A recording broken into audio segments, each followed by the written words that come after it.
आदिशक्ति जमाय माता कूरम वंश की कुल देवी मानी जाती है। कूरम वंश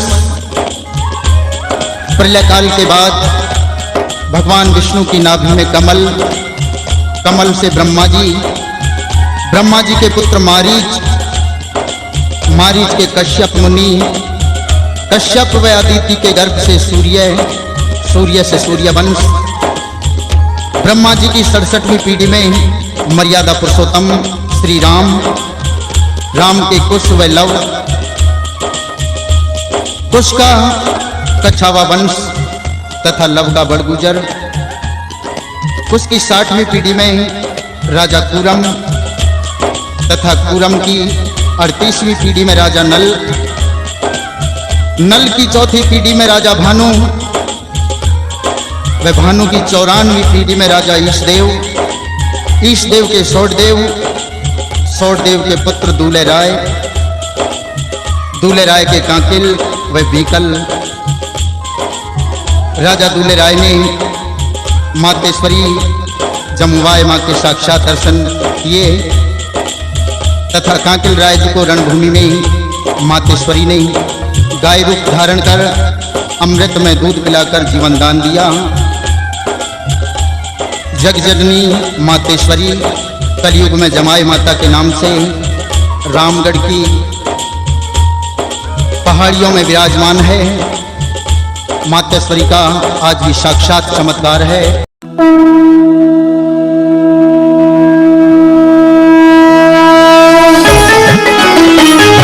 प्रसीद भक्त वत्सले अभीष्ट सिद्धिकारिणी, प्रसन्न आनना सदा प्रसन्न भीतिहारिणी, प्रसन्न भीतिहारिणी, विशुद्ध बुद्धिदायिनी प्रसून मालधारिणी, नमस्तुते जमाय माय कुर्म वंशतारिणी, नमस्तुते जमाय माय कुर्म वंशतारिणी, मृगेन्द्र पीठ संस्थिते त्रिशूल चक्रधारिणी, निशुंभ शुंभ चंड मुंड रक्त बीज मारिणी, रक्त बीज मारिणी, सुवर्ण वर्ण भूषिते प्रभा पतंग हारिणी, नमस्तुते जमाय माय कुर्म वंशतारिणी, नमस्तुते जमाय माय कुर्म वंशतारिणी, अनिष्ट विघ्न भूत आदि पाप ताप हारिणी, अकाल मृत्यु अंक बंक भाल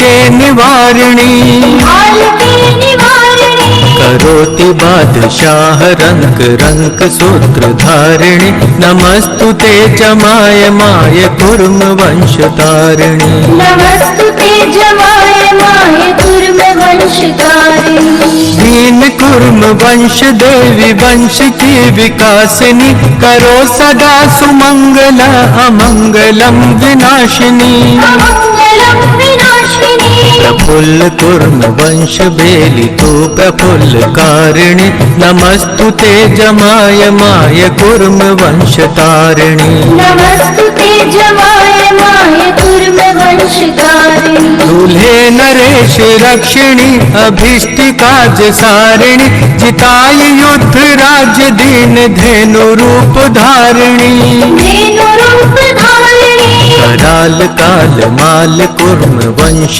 को उबारिणी, नमस्तुते जमाय माय कुर्म वंशतारिणी, नमस्तुते जमाय माय कुर्म वंशतारिणी, नमामि वंश रक्षिणी महान मान वर्धनी, पदार बिंदु भक्ति देहु शत्रु वंश मर्दनी, शत्रु वंश मर्दिनी, चिरायु स्वास्थ्य लाभ द्रव्य दो त्रिशूल धारिणी, नमस्तुते जमाय माय कुर्म वंशतारिणी, नमस्तुते जमाय माय कुर्म वंशतारिणी, उपाय उपासना न तंत्र मंत्र जानता अजान हूँ। अवाहनम विसर्जनम न पूजनम न ध्यान हूँ। न पूजनम न ध्यानम्। क्षमा करो सुरेश्वरी भवाब्धि कष्ट हारिणी। नमस्तुते जमाय माय कूर्म वंश तारिणी। नमस्तुते जमाय माय कूर्म वंश तारिणी। सपूत या कपूत देख राव रोहि जाम हूँ। बिठाए गोद प्यार से दुलार ले गुलाम हूँ। दुलार ले गुलाम हूँ। करो निहाल शंभु सिंह वंश वृद्धि कारिणी। नमस्तुते जमाय माय कूर्म वंश तारिणी। नमस्तुते जमाय माय कूर्म वंश तारिणी। प्रसीद भक्त वत्सले अभीष्ट सिद्धि कारिणी। प्रसन्न आनना सदा प्रसन्न भीति हारिणी। प्रसन्न भीति हारिणी। विशुद्ध बुद्धिदायिनी प्रसून माल धारिणी। नमस्तुते जमाय माय कूर्म वंश तारिणी। नमस्तुते जमाय माय कूर्म वंश तारिणी। नमाय कूर्म वंश तारिणी। नमस्तुते जमाय माय कूर्म वंश तारिणी।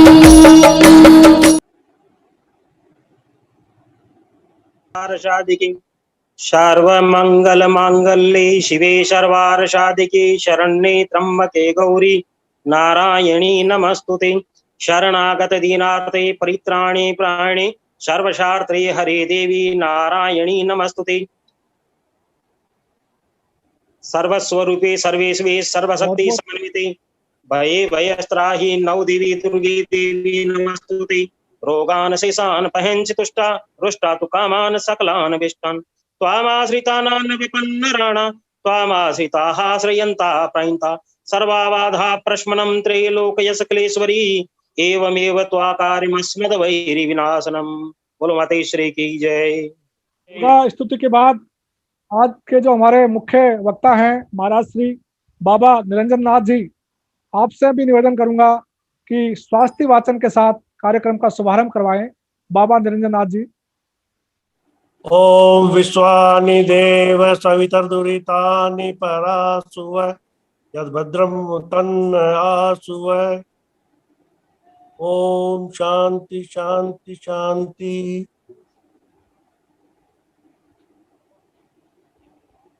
बहुत बहुत आभार महाराज। मेरे पीछे मेरे देवता का चित्र, उनकी स्तुति बोल के बात पूरी करता हूँ। हाँ जी हाँ महाराज। गोरखनाथं मनसा स्मरामि शून्यावतारं वचसा भजामि। तं शंकरं श्री शिवयोगिराजं श्रीनाथनाथं शिरसा नमामि। श्रीनाथनाथं शिरसा नमामि। गुरुदेव महाराज की जय। जम्वा माता की जय। कार्यक्रम को आगे बढ़ाते हुए मैं हनुमान सिंह जी नांगल बहड़ा साहब जो रिटायर्ड आरईएस हैं, आपसे निवेदन करूंगा स्वागत उद्बोधन के लिए। हनुमान सिंह जी नाथावत ठिकाना नांगल बहड़ा। सर्वप्रथम आज के दिव्य संत महाराज श्री बाबा निरंजन नाथ जी महाराज को दंडवत प्रणाम। जमाई माता की जय, नाथाजी महाराज की जय। कार्यक्रम के आयोजक और वीर श्रोमणी नाथाजी स्मृति संस्थान के महामंत्री आदरणीय मोती सिंह जी साहब, भवानी सिंह जी मनोता साहब, कार्यक्रम से जुड़े हुए सभी बंधुगण, मेरे से बुजुर्ग नाथोत्सवदारों और युवा साथियों और मेरे से छोटों के लिए मंगल कामना के साथ निर्देशानुसार आज इस कार्यक्रम में जुड़ने के लिए आप सबका मैं वीर श्रोमणी नाथाजी स्मृति संस्थान की ओर से स्वागत करता हूं। साथ ही मैं आज के इस विकट परिस्थिति में दूर दराज बैठे हुए नाथावतों को एक मंच उपलब्ध करवाने के लिए हमारे महामंत्री मोती सिंह जी को धन्यवाद देना चाहूंगा कि इतने बड़े विशाल स्तर पर आज एक दूसरे नाथावतों को दर्शन करा पा रहे हैं। और जैसा कि वीर श्रोमणी नाथाजी महाराज की अपनी एक महत्वनीयता थी, मैं थोड़ा सा समय लेना चाहूंगा। वीर श्रोमणी नाथाजी आमेर नरेश पृथ्वीराज सिंह जी के पौत्र और गोपाल जी के पुत्र थे। गोपाल जी की सेवाओं से प्रसन्न होकर के भारमल जी ने उनको सामोद ठिकाने की जागीर दी थी, साथ ही मुआना की भी दी थी। उसमें 12 गांव उनके भाई के गांव थे सामोद में, और उसकी राजधानी या कोठड़ी चीतवाड़ी ग्राम में थी। उसके बाद में गोपाल जी महाराज ने ही का एक और ऐतिहासिक वीरता का कार्य निवेदन करना चाहूंगा। विक्रम संवत गोपाल जी का कार्यकाल था विक्रम संवत 1684 से 1584 से 1620-21 तक। इसी दौरान विक्रम संवत 1593 में गोपाल जी ने चाकसो के पास में शेरशाह सूरी को हरा करके और अपना लोहा मनवाया था, और जयपुर राज्य की उस समय के आमेर राज्य की जो सेवाएं की थी उसी के पारितोषिक स्वरूप आपको सामोद की जागीर प्राप्त हुई थी। आपके 9 संतानें थी, जिनमें बड़े बड़े नाथाजी थे, उनके बाद सुरजन जी थे, बागाजी देवकर्ण जी थे, और अन्य थे।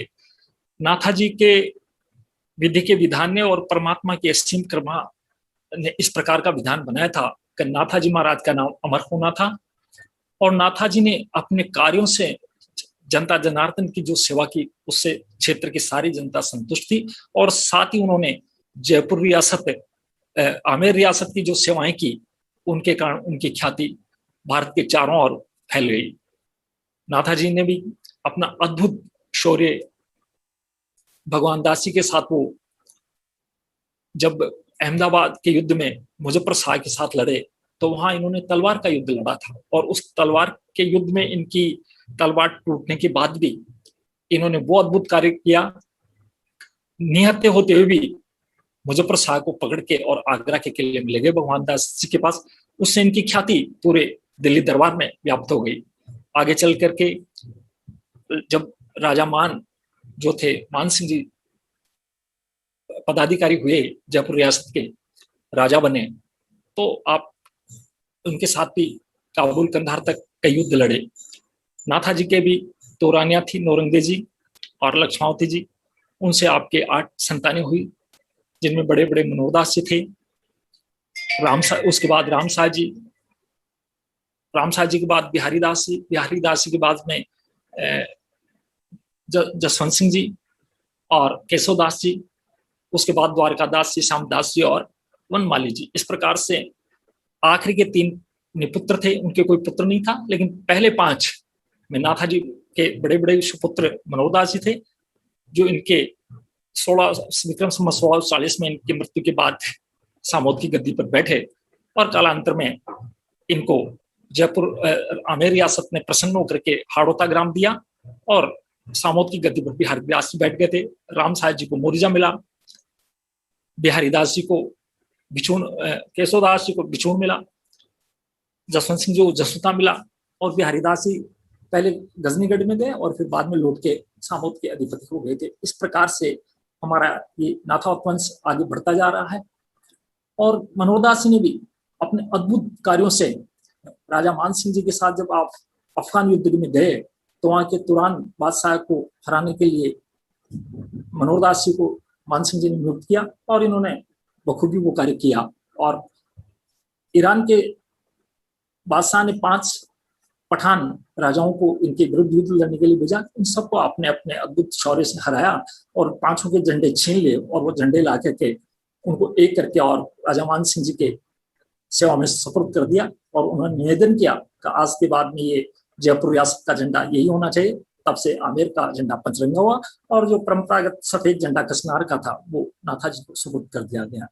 नाथाजी के वंश में आगे चल करके कर्ण सिंह जी साहब हुए। कर्ण सिंह जी ने चोमू को बसाया, और आज नाथावत और चोमू एक दूसरे के पर्याय हैं। नाथावतों के 9 ताजमहल ठिकाने हैं: चोमू, सामोद, मोरिजा, बागावास, डोंगरी, बुतेड़ा, कलवाड़ा, राजसर। इस प्रकार से जो मुंडोता, इन 9 ये ताजमहल ठिकाने हैं, और 66 खास चौकियां हैं। लेकिन आजादी के बाद में नाथावतों का वंश कैसे आगे बढ़े, नाथावतों का गौरव कैसे आगे बढ़े, इसके लिए यद्यपि कुछ एक ऐसे लोग हुए जिन्होंने नाथावतों को गौरवान्वित किया। उनमें आजाद भारत में एडमिरल माधवेंद्र सिंह जी नौसेना के अध्यक्ष तक पहुंचे, और उन्होंने नाथावतों को गौरवान्वित किया। सामोद के रावल राघवेंद्र सिंह जी, उनके पिताजी संग्राम सिंह जी 2 बार विधायक रहे। फुलेरा के भी प्रथम विधायक भागवत ठाकुर साहब तेज सिंह जी रहे। इस प्रकार इन महानुभावों ने और भी विभिन्न क्षेत्रों में और चौमुख ठिकाने के बहुत सारे लोगों ने आज भी सेना में उच्च पदों पर विराजमान हैं, जो हमारे को गौरवान्वित कर रहे हैं। लेकिन इन सब के बावजूद भी व्यापकता नहीं आ पा रही थी, और इस व्यापकता के कार्य को संपन्न किया मोती सिंह जी और उनकी टीम ने। यद्यपि गांव में पहले इटावा भोगजी में, चोमू में नाथाजी स्मृति समारोह मनते रहे हैं, लेकिन राज्य स्तरीय आकार प्रदान किया मोती सिंह जी ने, जब 2010 में आपने राज्य स्तरीय नाथाजी स्मृति समिति का गठन करके, संस्थान का गठन करके, और प्रथम बार जयपुर में श्री वीर शिरोमणि नाथाजी स्मृति समारोह मनाया, और उसमें राजस्थान उनके संपर्क में जितने भी नाथा होते गाँव में, शहरों में, उन सबको आमंत्रित किया। तब से ये कार्य अनवरत चल रहा है। इसमें प्रतिवर्ष आप युवाओं को प्रोत्साहित करने के लिए प्रतिभा सम्मान समारोह करते हैं, उच्च अंक प्राप्त बालक बालिकाओं को सम्मानित करते हैं, विभिन्न सेवा कार्यों में समाज सेवी जो है उनको करते हैं, उच्च पदों पर पहुंचने वाले राजकीय कर्मचारियों, इन सबका खेल कूद के क्षेत्र में उत्कृष्ट करने वालों का आप सम्मान करते हैं। और बराबर नाथाजी स्मृति संस्थान जो है उत्तरोत्तर प्रगति कर रही है, और आज उसने राज्य स्तरीय आकार ग्रहण कर लिया। और इसके पीछे मोदी सिंह जी और उनकी टीम है, उनको बहुत बहुत धन्यवाद।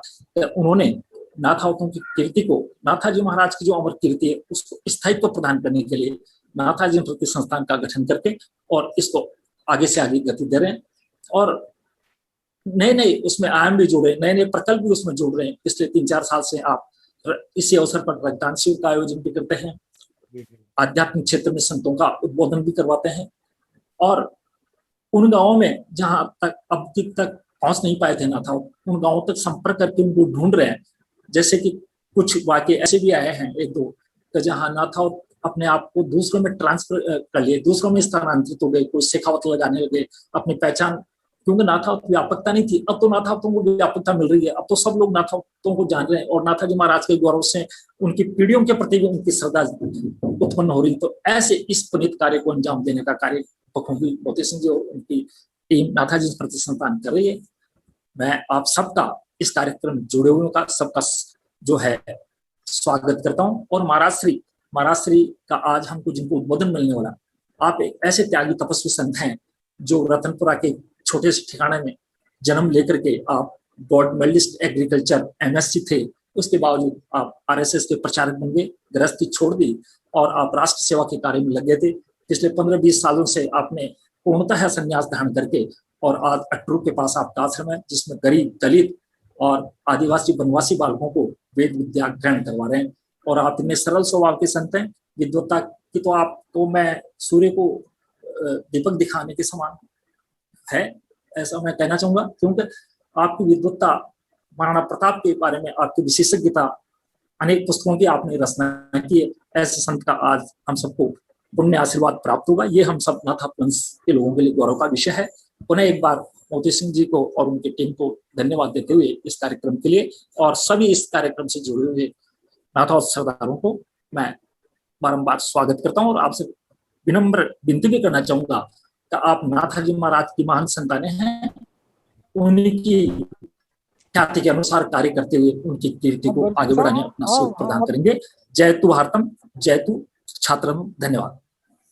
बहुत बहुत धन्यवाद हनुमान सिंह साहब, आपने संगठन के बारे में, संस्थान के बारे में, गतिविधियों के बारे में विस्तार से हमें जानकारी दी।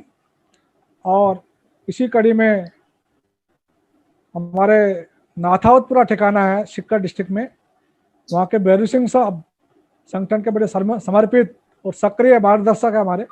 बैरू सिंह साहब से भी मैं अनुरोध करूंगा कि आप भी अपना उद्बोधन फरमाएं। बैरू सिंह जी, नाथावतपुरा। सर्वप्रथम मैं हमारे पधारे हुए संत महात्मा जी को नमन करता हूँ बहुत बहुत, और हमारे साथ में जुड़े हुए सभी हमारे स्वजनों को, परिवारजनों को बहुत बहुत नमन करता हूँ। वैसे तो मेरे पास बोलने को कुछ नहीं है, आपके सामने क्या बोल सकता हूँ, परंतु फिर भी मोती सिंह जी ने अगर वो आदेश दिया है तो 2 मिनट का समय लूंगा। मेरा गांव नाथावतपुरा है, जो सीकर के पास में ही है, जैसे कॉलोनी है उसी हिसाब से है। और नाथावतपुरा में सारे मनोज दास जी के नाथावत हैं। और हमारे गांव की स्थापना 1700 विक्रम संवत 1744 में हुई थी। और हमारे गांव में सीकर जिले में 5 गांव है जो मनोदासी नाथावतों के ही हैं। और श्री मोती सिंह जी का हम सभी ग्रामवासी बहुत ही आभार व्यक्त करते हैं कि आपसे जुड़ने के बाद में, वीर शिरोमणि नाथा जी परिवार से जुड़ने के बाद में आपसे मिलकर हमें बहुत खुशी हुई और हमारे पूरे गांव को, सभी को बहुत ही खुशी के साथ में ये कहना पड़ रहा है कि आपसे मिलकर के जो नाथावतों की बंधुओं की पहचान हुई वो शायद आपसे वीर शिरोमणि परिवार से नहीं जुड़ते तो नहीं हो पाती। हमें खुशी होती है पूरे गांव को और आसपास के सभी स्वजनों को कि जब हम वीर शिरोमणि नाथा जी के स्मृति समारोह में जाते हैं तो आप सभी से मिलते हैं और बहुत ही स्नेह के साथ में हम मिलते हैं, तो बहुत ही हमें खुशी होती है। और जो बच्चों को बच्चियों को लेकर वहां जाते हैं, जो आप प्रोग्राम रखते हैं, तो उसमें जो बच्चियां और बच्चे जो खेल की प्रतिभाएं हैं या शिक्षा क्षेत्र में प्रतिभाएं हैं उनको आप पारितोषिक देते हो तो उससे उनका मनोबल बढ़ता है। और हमारे समाज में भी एक कोई संदेश जाता है कि नाथाओं की तरफ से जो स्मृति समारोह मनाया जाता है उसमें हमारे बच्चों को बहुत ही प्रोत्साहित किया जाता है, तो एक नई पीढ़ी को भी उससे उत्साह मिलता है।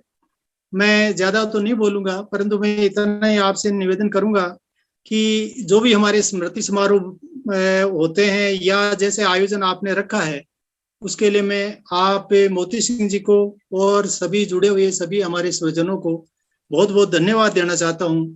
और एक निवेदन ये भी करना चाहता हूं कि हमें ये भी सोचना होगा कि हम ज्यादा से ज्यादा हमारे युवाओं को इसमें शामिल करें ताकि वो युवा लोग ही आगे बढ़ करके और हमारे समाज की प्रगति कर सकें और जो हमारे समाज में जो कुरीतियां व्याप्त है उनका उन्मूलन भी कर सके।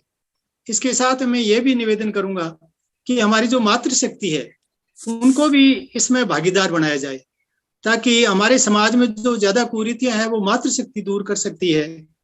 और इसी परिप्रेक्ष्य में मैं ये चाहता हूं कि मातृशक्ति भी आए, उद्बोधन देवे और हम सुने, उनके विचार भी हम जाने और वो हमारे समाज की व्याप्त बुराइयों को दूर करने में भी हमें पूरा सहयोग करेंगी। तो इसलिए वो भी मेरा थोड़ा सा कि वो एक आप सबसे निवेदन है।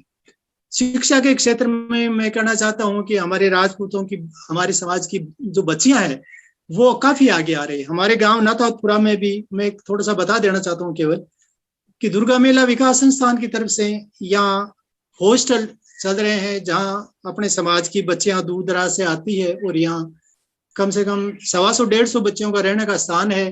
मीरागढ़ स्कूल है जहाँ पर बच्चियां पढ़ती है, आवागमन के साधन है, स्कूल में उपलब्ध है, भोजन की, रहने की, खाने की सारी व्यवस्था है, वातावरण बहुत बढ़िया है। इसलिए आप सभी से मेरा ये भी निवेदन है कि हमारी जो बच्चियां हो वो जो ये चाहे कि उसमें एडमिशन ले सकें और शिक्षा प्राप्त कर सकें तो यहाँ पधारे। आप सभी का नाथावतपुरा में स्वागत होगा और इस कार्यक्रम के लिए मैं आप सभी को बहुत बहुत धन्यवाद देना चाहता हूँ। पुनः बहुत बहुत धन्यवाद।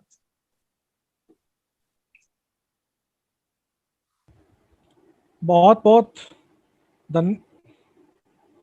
बहुत धन्यवाद भैरू सिंह साहब, आपने काफ़ी अच्छी जानकारी दी।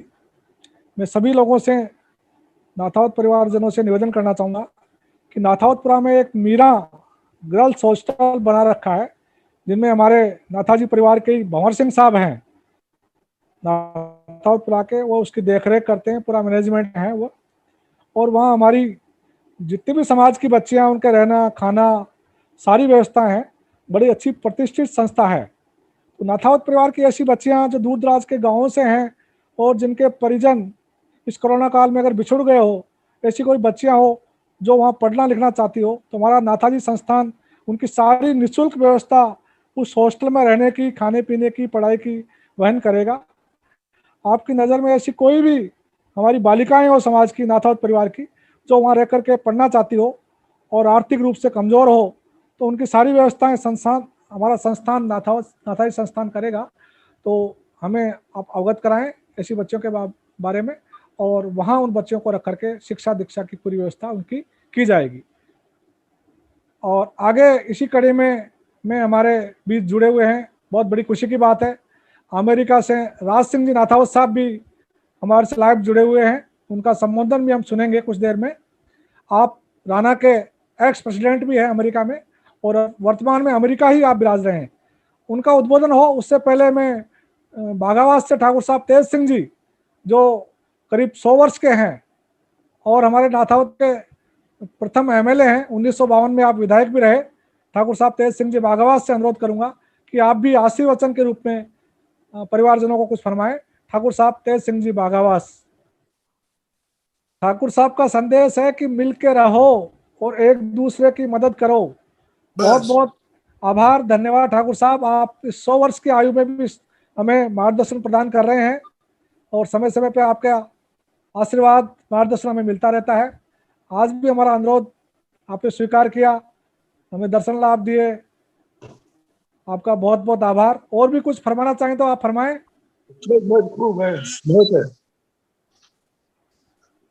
परवीन बरा, आपकी तरफ से आप कुछ 2 मिनट फरमाएं। आप अभी समाज के लिए सबको एकजुट होकर के एक दूसरे का परस्पर साथ सहयोग देना पड़ेगा।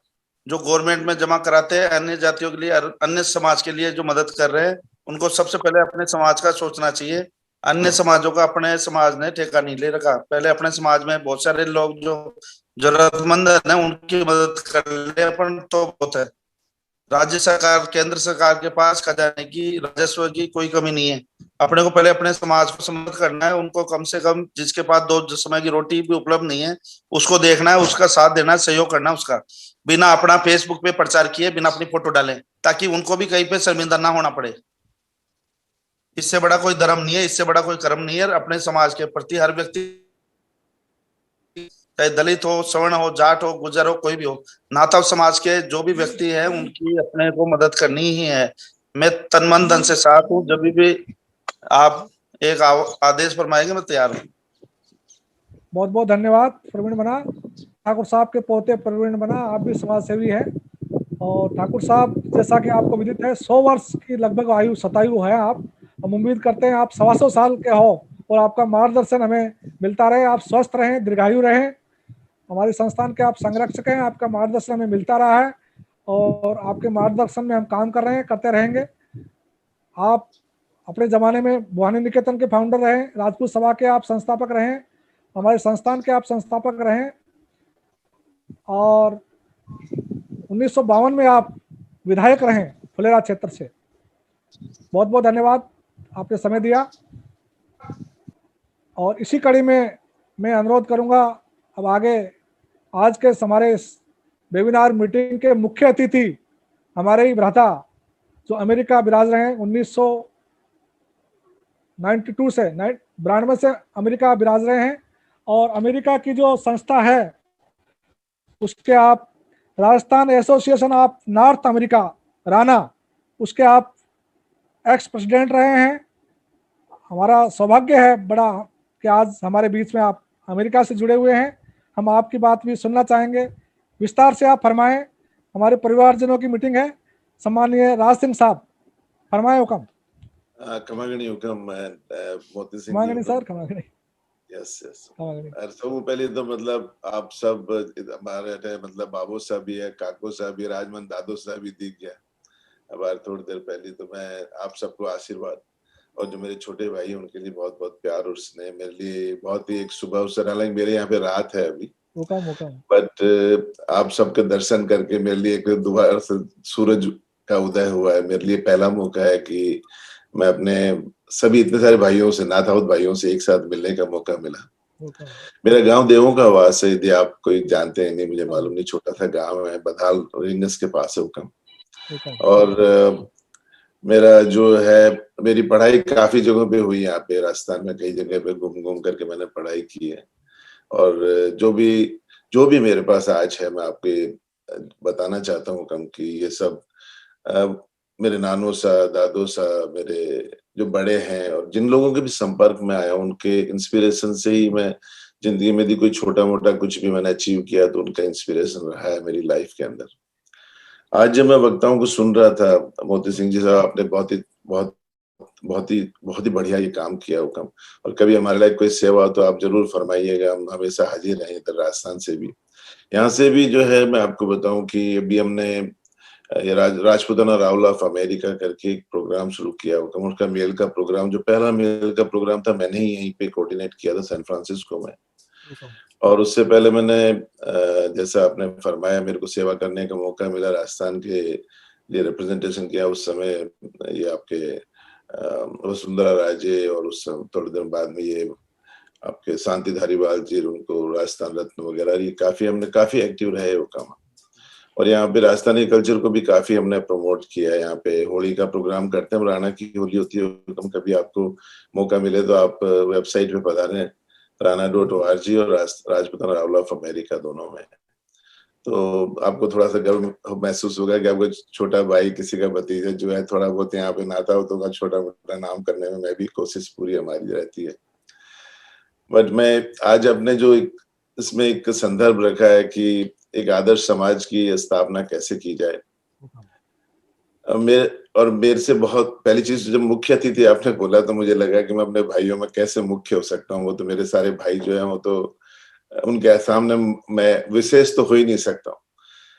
और यही हमारी सबसे बड़ी पहचान भी, यदि आप देखें तो आज जो हमारा जो प्रेम भाव और जो ब्याज हम जो खा रहे हैं, हमारे बुजुर्गों का किया हुआ काम है।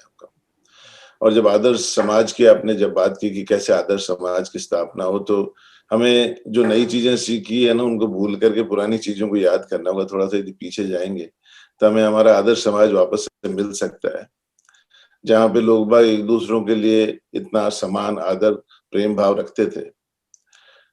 संपन्नता और जो सफलता है, वो कभी किसी को जिंदगी में मौकों से भी मिलती है, कभी किस्मत अच्छी होती है, कई चीजें हैं उसके पीछे। किंतु जो बेसिक जो प्रिंसिपल्स है, जो बेसिक जिंदगी के अंदर जो वैल्यू का एक सिस्टम, जिसको कि हमारी जिंदगी, जिससे हम संवारते हैं अपने जीवन को, उसका इम्पैक्ट केवल आप तक नहीं रहता होगा। हमारे जैसे लोगों, जो हमारे बुजुर्गों से आया, आप लोगों के आशीर्वाद से हमारे सबके अंदर वो पनता और पनपता है। तो सफलता को उस तरीके से नहीं देखें। बाकी हमने जो यहाँ आने के बाद कई चीजें मैंने ऐसी महसूस की है कि आज मुझे जो कुछ भी, जिन चीजों से मुझे सफलता के अंदर आगे बढ़ने को जब भी मिला है, उसका कारण या तो गांव से जो मैंने कुछ सीखा उसका रहा है, या फिर जो बुजुर्ग लोग बाग थे उनसे जो मेरे व्यवहार के अंदर बिना मेरे समझे हुए जब अंदर आ गया, उसी ने ही मेरे को जिंदगी में आगे बढ़ने के लिए मदद की होगा। मेरे दो भाई हैं, हम अभी दो भाई उधर में, नरेंद्र मेरा कजन ब्रदर है, जो काक्षक, जो मोती सिंह जी के थ्रू जिन्होंने इंट्रोड्यूस करवाया। मैं एक चीज और बोलना चाहता हूँ, जो भैरव सिंह जी साहब जब पधारे थे, जो नाथावतपुरा से हैं, उन्होंने जिस तरीके से हिस्ट्री को रन किया, सामने जो बताया सब कुछ हिस्ट्री का, नाथावतों का, मैं पहली चीज तो उनकी नॉलेज को बहुत सैल्यूट करता हूँ। और ऐसे वक्ताओं को बहुत जरूरत है हमारे जैसे लोगों को जानने के लिए कि आखिर नाथावतों को कहाँ से आरंभ से लेकर के आज कहाँ पे कितने सफल उन्होंने कितने बड़े बड़े काम किए हैं, वो सब चीजें बहुत ही इम्पोर्टेंट है। और कई चीजें हुक्म, जो मतलब मैं यहाँ पे, मेरे को राजस्थान की तो बहुत यादें रहती हैं हमारे साथ में। हम जब भी कोई यहाँ पे, मेरे यहाँ पे गणगौर का प्रोग्राम होता है, हुक्म कम से कम 200-250 राजस्थान Recording in progress. सो राजस्थान के काफी परिवार आते हैं मेरे घर पे यहाँ पे, हुक्म हम गणगौर का बहुत बड़ा प्रोग्राम भी करते हैं। मैं मांगणियार वगैरह इनको बुलाता हूँ, मुझे लोक गीतों का इनका बहुत बहुत इंटरेस्ट है। और मुझे ही नहीं, जब यहाँ पे हम प्रोग्राम करते हैं तो पूरे थिएटर भर जाते हैं। मैं काफी हद तक स्पॉन्सर करता हूँ, लोगों को बुलाता भी हूँ। अभी कुछ एक मांगणियार वगैरह बुला के हमने अवार्ड्स वगैरह, अभी तो राजपुताना राउल ऑफ अमेरिका का जो है ना, पहला मेल तो हमारे यहाँ पे हुआ, तो उसको मेल बोलते हैं। तो उसमें तो सारे सरदार हैं, राठौड़, सारे मतलब भाटी, जो भी मतलब सारे शेखावत, सभी लोग बाग हैं उसके अंदर परिवार। और यहाँ पे परिवार की तरह हम सब लोग बाग रहते हैं। मैं चाहता हूँ कि आप लोग बाग ये बात को समझें कि जो राजपूत परिवार से जब हम आते हैं तो क्या चीज हमारे साथ हमेशा साथ में रहती है, हम कितनी भी दूर चले जाएं तब। तो अभी पहला मेल हमारे सैन फ्रांसिस्को में, और दूसरा हमारे टेक्सास में डेलास करके एक जगह वहां पे हुआ। तीसरा जो वर्जीनिया में हो रहा है, ये अक्टूबर 15, 16, 17 का है। हमने शक्ति सेवा के नाम से एक स्कॉलरशिप फंड भी शुरू किया बच्चियों के लिए। जैसा आप फरमा भी रहे थे, जो लास्ट वक्ता थे, उन्होंने बताया कि यदि अपन हमारी जो नारी शक्ति है उसके अंदर यदि इन्वेस्ट नहीं करेंगे तो हमारा समाज कभी भी आगे नहीं बढ़ सकता, कभी पनप नहीं सकता। कुरीतियों की बात की, बहुत अच्छे विचार हैं हुक्म, और मुझे लगता है कि गाँवों से लेकर के जो आप ये आपके विचारों को एक प्लेटफॉर्म जो जैसे मोती सिंह जी साहब ने जैसे दिया है, यूथ का और पार्टिसिपेशन हो, मुझे लगता है कि जिंदगी के अंदर जो है एक सच्चे राजपूत का जीवन जीने के लिए जो जितना सम्मान के साथ इंसान जीता है ना, उतने सम्मान के साथ वो इस दुनिया को छोड़ के जाता है। राजपूत की एक खास बात यह है, पहली बात तो जब भी कोई जानता है कि राजस्थान से है, तो राजस्थान का जो जब भी लोगों से मैं मिलता हूँ राजस्थान के, और जब मैंने साफा पहली बार यहाँ पे जब था, साफे का मैंने प्रचलन शुरू किया था, साफा पहन के मैं बैठा हुआ था, इतने लोगों ने आके मेरे साथ फोटो खिंचवाई। उनको जब बताया मैं राजपूत हूँ, तो हमारे बुजुर्गों का, हमारे जो सेना में काम करते हैं, जो हमारे इतने जो क्या कहना चाहिए, जिन्होंने इतने बड़े सैक्रिफाइसेस किए, इतने बड़े बलिदान किए हैं, उनका सबका श्रेय हमको मिलता है।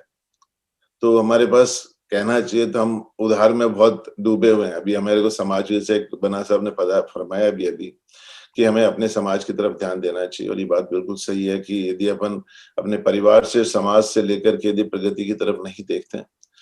मैं इस मौके के ऊपर मोती सिंह जी साहब और जो भी कोऑर्डिनेटर्स हैं, यदि यहाँ से किसी भी तरीके की आर्थिक भी है और किसी तरीके का वैसे भी यदि कोई क्या कहना चाहिए टेक्नोलॉजी वाइज या किसी और तरीके की भी यदि कोई सेवा हो तो जरूर फरमाएं। हमारी एक छोटी सी कंपनी भी है यहाँ पे, सियारा लिविंग कॉन्सेप्ट्स के नाम से।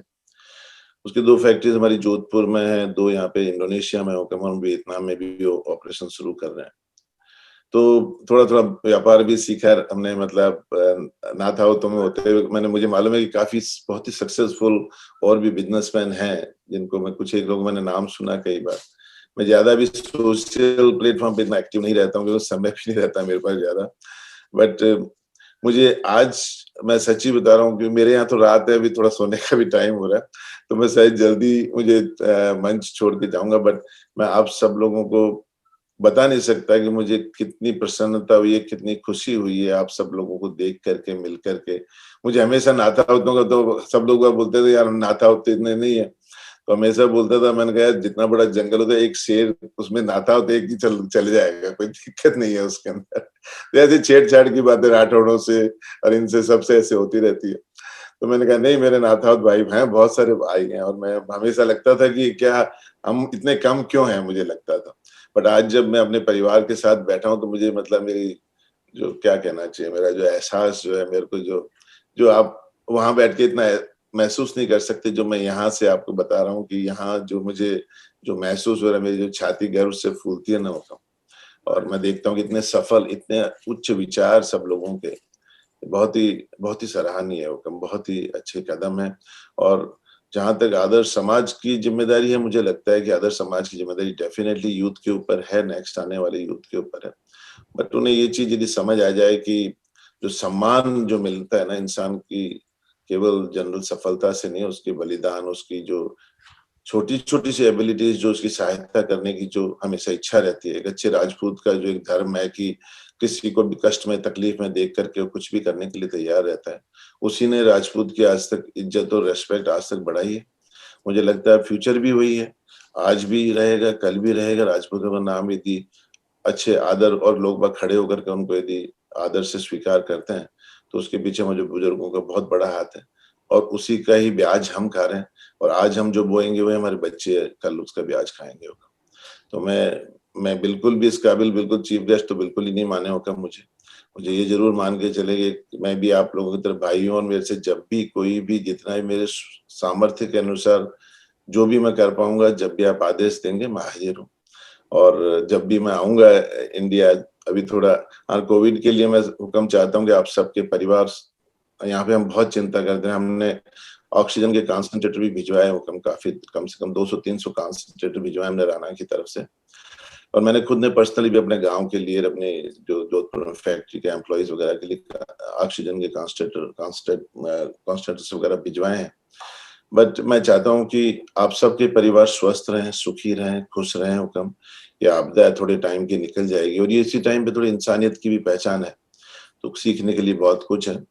और मैंने आप लोगों को बहुत सारा समय ले लिया है, जो मेरे लिए बहुत ही सुखद एहसास है मेरे लिए कि मुझे आप लोगों से बात करने का, आपके साथ उन्मुख होने का मौका मिल रहा है।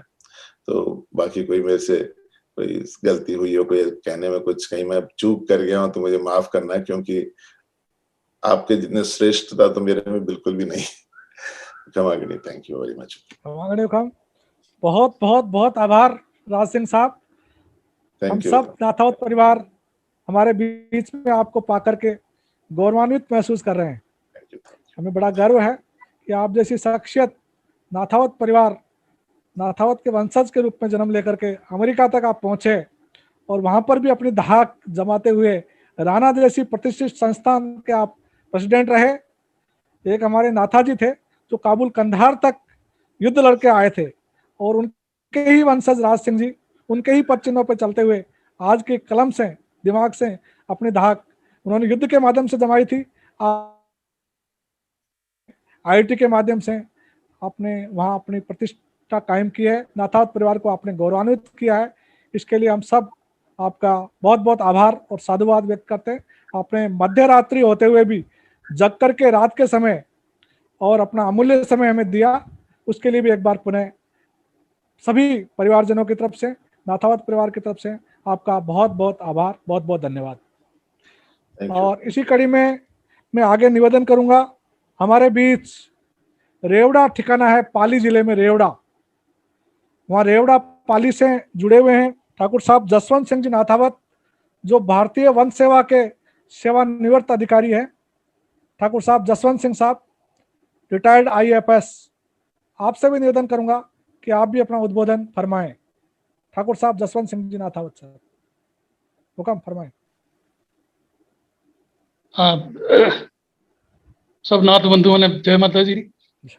और 308 साल बाद ढूंढाड़ छोड़वारे आज जो शब्द मिलवारो मौको मिल रही है, इन खुशी रो तो मैं वर्णन ही नहीं कर सकूं।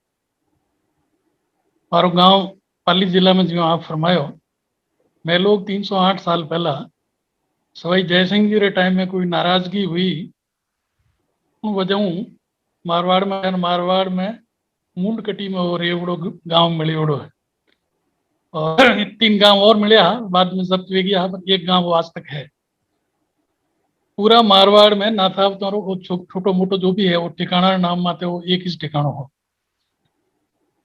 नाथावत व्यवहारो मने जो है कॉलेज में, स्कूल में, सब जगह यूं पता लागो कि हमारी स्कूलिंग चौपासनी में हुई और चौपासनी में करीब 1000 लड़का है, उन 1000 में मैं एक नाथावत हूँ। आप अंदाज लगा सको कि मारवाड़ में बहुत ही रेयर एंड थ्रेटेंड स्पीसी है नाथावत।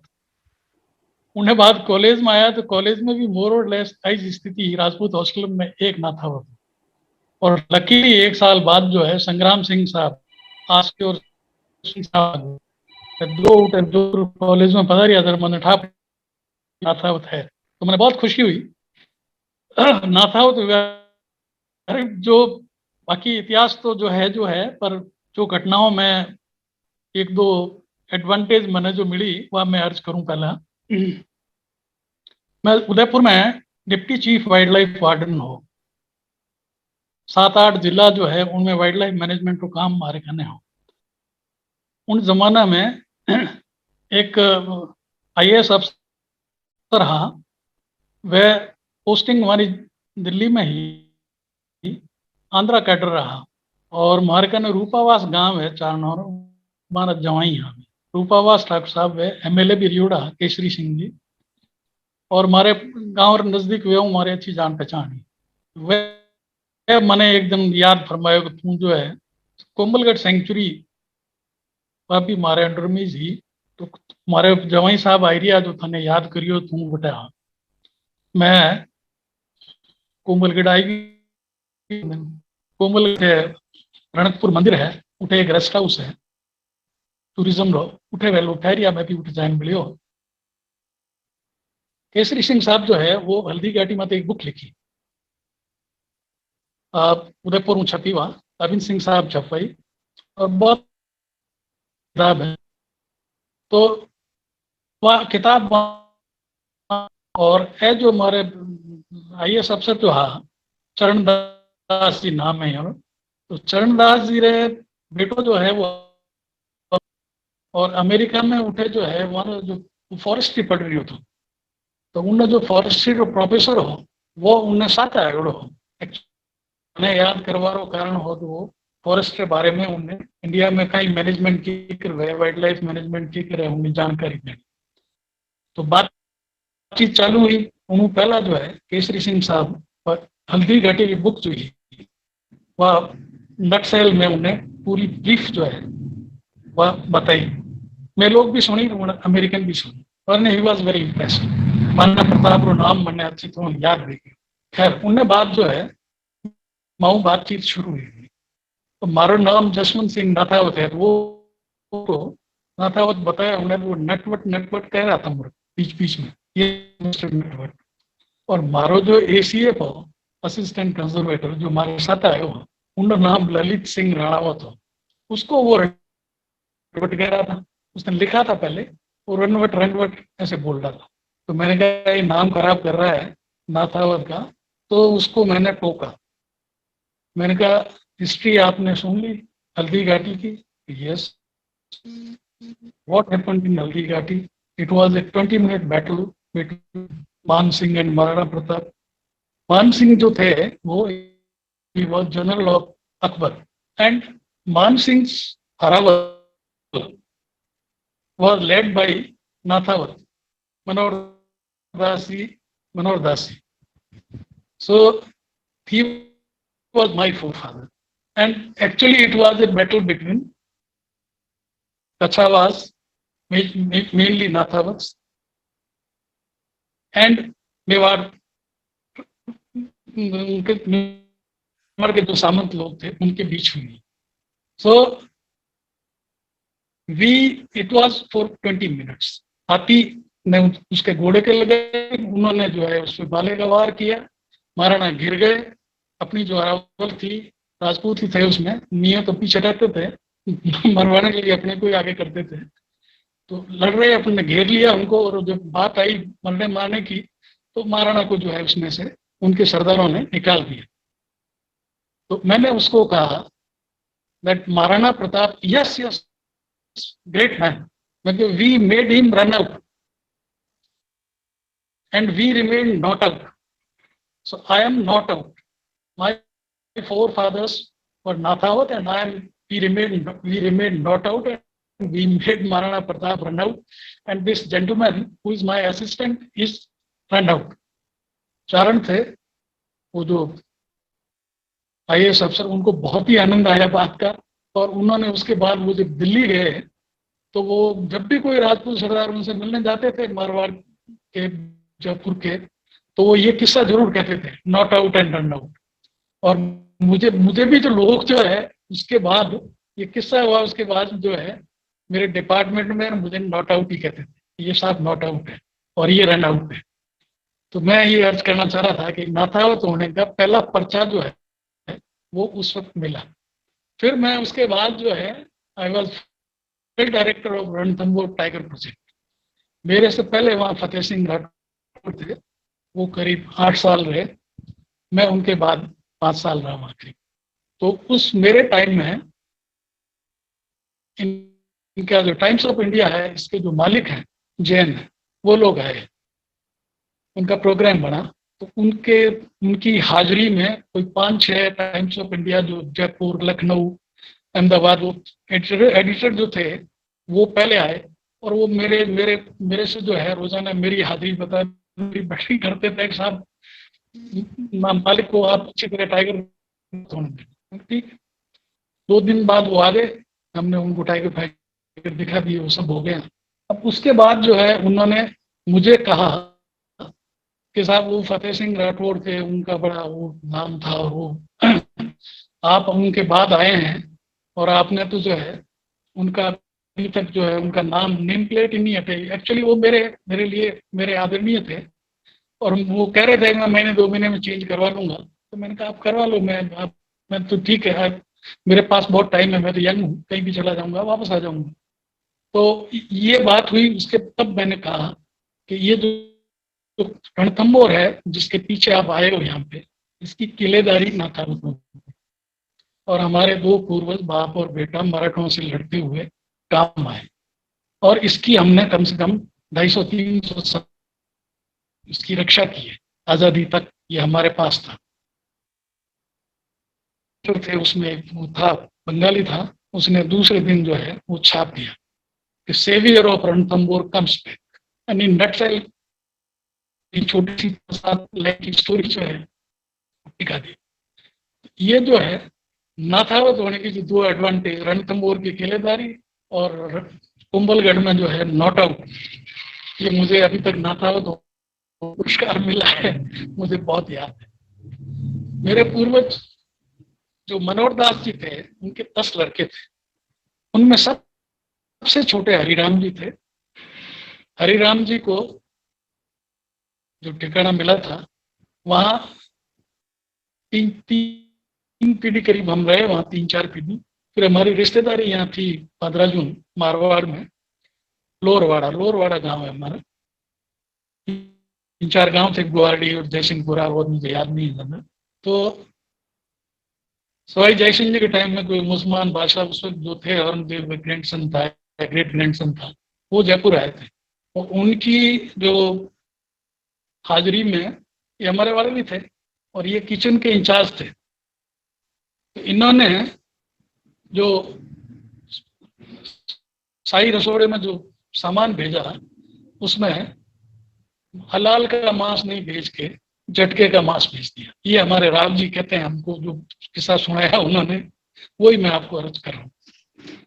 तो वो तो चला गया मामला, और बादशाह 1 दिन रुके होंगे, 2 दिन रुके होंगे और चले गए। उसके बाद किसी ने सवाई जय सिंह जी को शिकायत कर दी कि साहब ये काका जी मरवा देता आपने, ये पता लग जाता तो बादशाह ने यूं हो जाता, यूं हो जाता।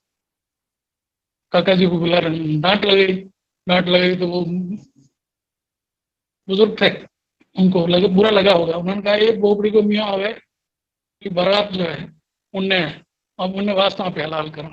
तो ये कहीं फर्क पड़े हो, तो जवाई और है कहीं फर्क पड़ गया। तो वो बहुत नाराज हुए तो ये आरा को था कि यूं करके ये आ गए। तो तब से हम यहाँ मारवाड़ में हैं। उनके जो संत थे कृपाराम जी, शिव सिंह जी आए थे, उनके कृपाराम जी को लड़ाई हुई थी इनके पाकिस्तान से, सिंधी मुसलमान आते थे उनके और जोधपुर की फौज के बीच में। उसमें बहादुरी दिखाई, उसमें काम आए थे, गांव में गए। तब से हम यहाँ हैं। तो ये तो मैंने बताया मेरा नाथावत होने का अकेलापन मैंने बताया। और अब जो है आप लोगों से बोरवाड़ा भी गया हूँ, जान पहचान हुई है, और चौमू भी गया हूँ।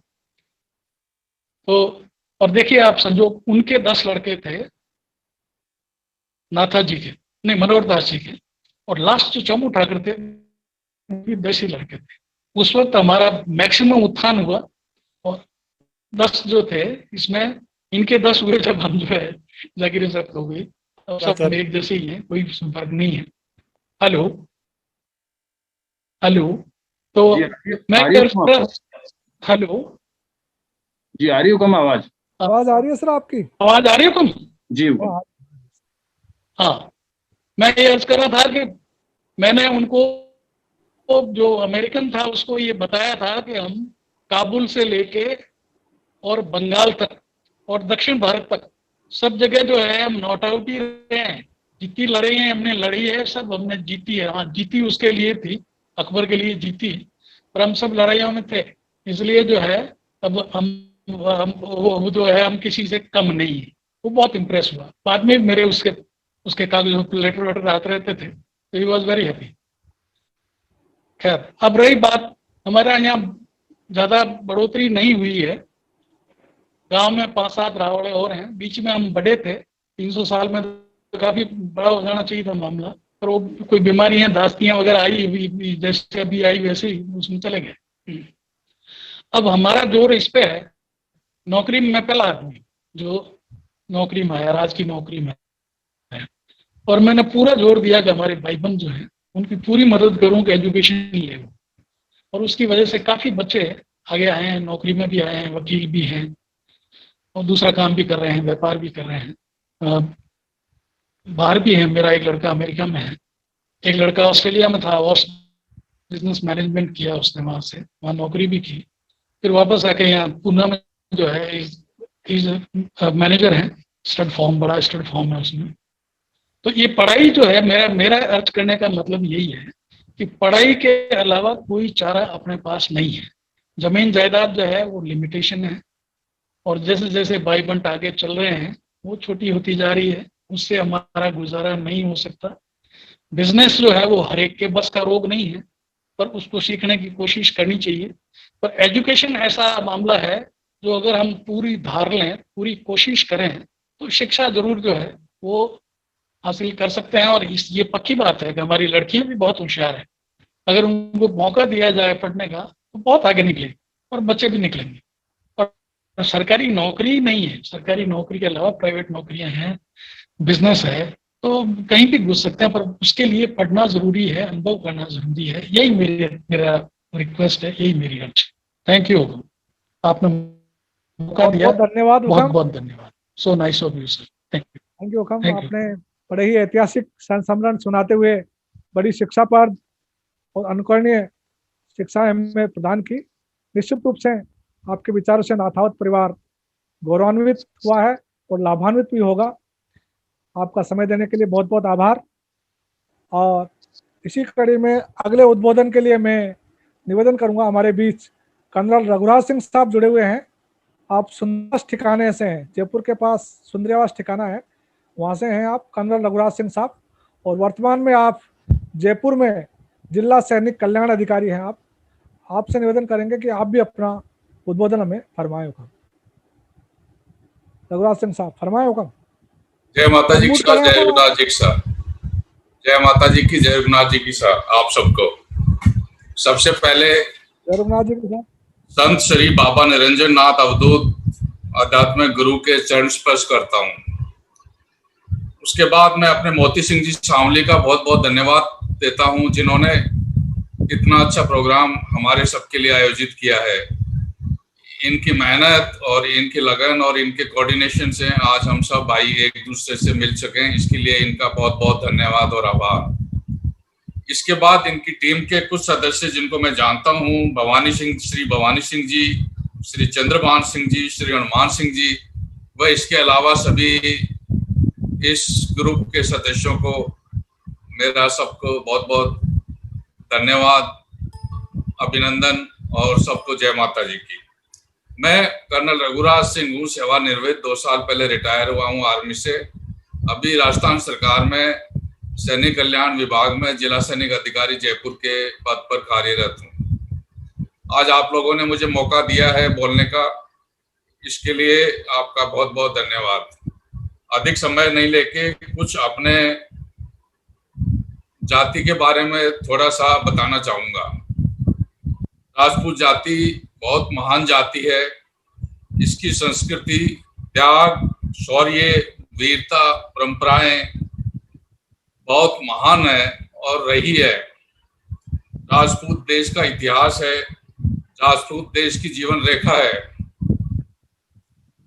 आप सबके अंदर भी चंद्रगुप्त मौजूद है, आप में सब में शौर्य मौजूद है।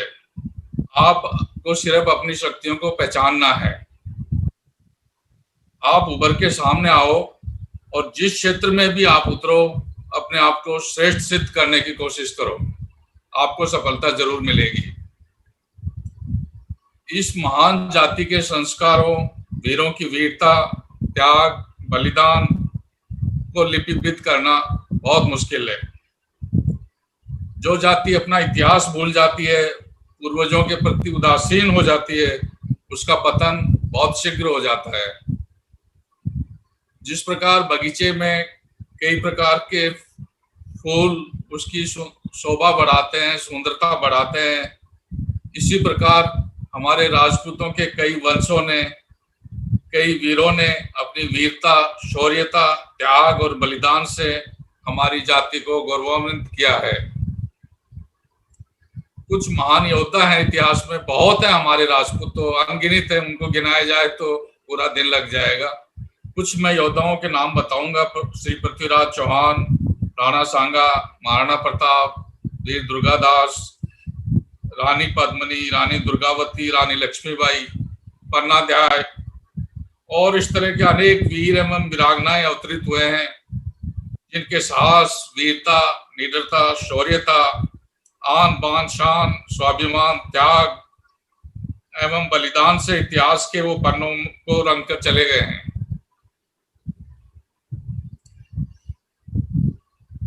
हमारा समाज पहले भी था, अब भी है, आगे भी रहेगा,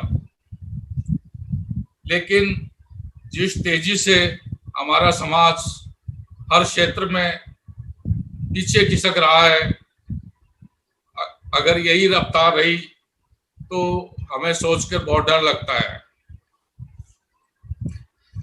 अभी मैं समाज के पढ़े लिखे युवकों को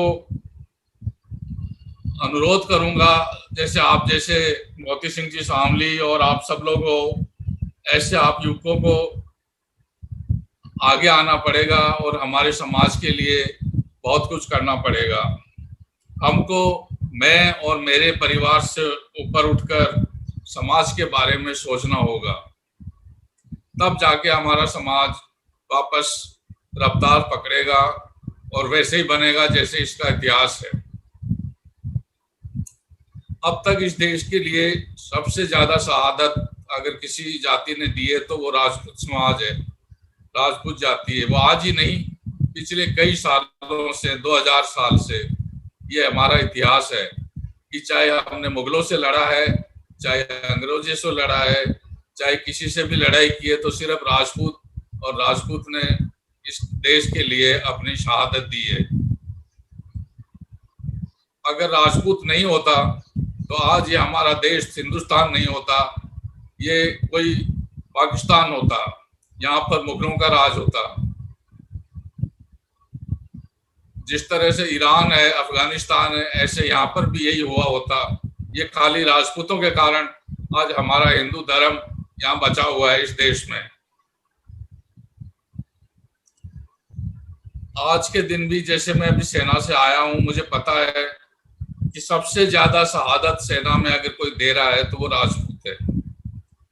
आज भी सबसे ज्यादा शहीद जो हो रहे हैं वो हमारे समाज के लोग हैं, जो सबसे ज्यादा शहादत दे रहे हैं देश की सीमा पर, और उन पर हमें गर्व है।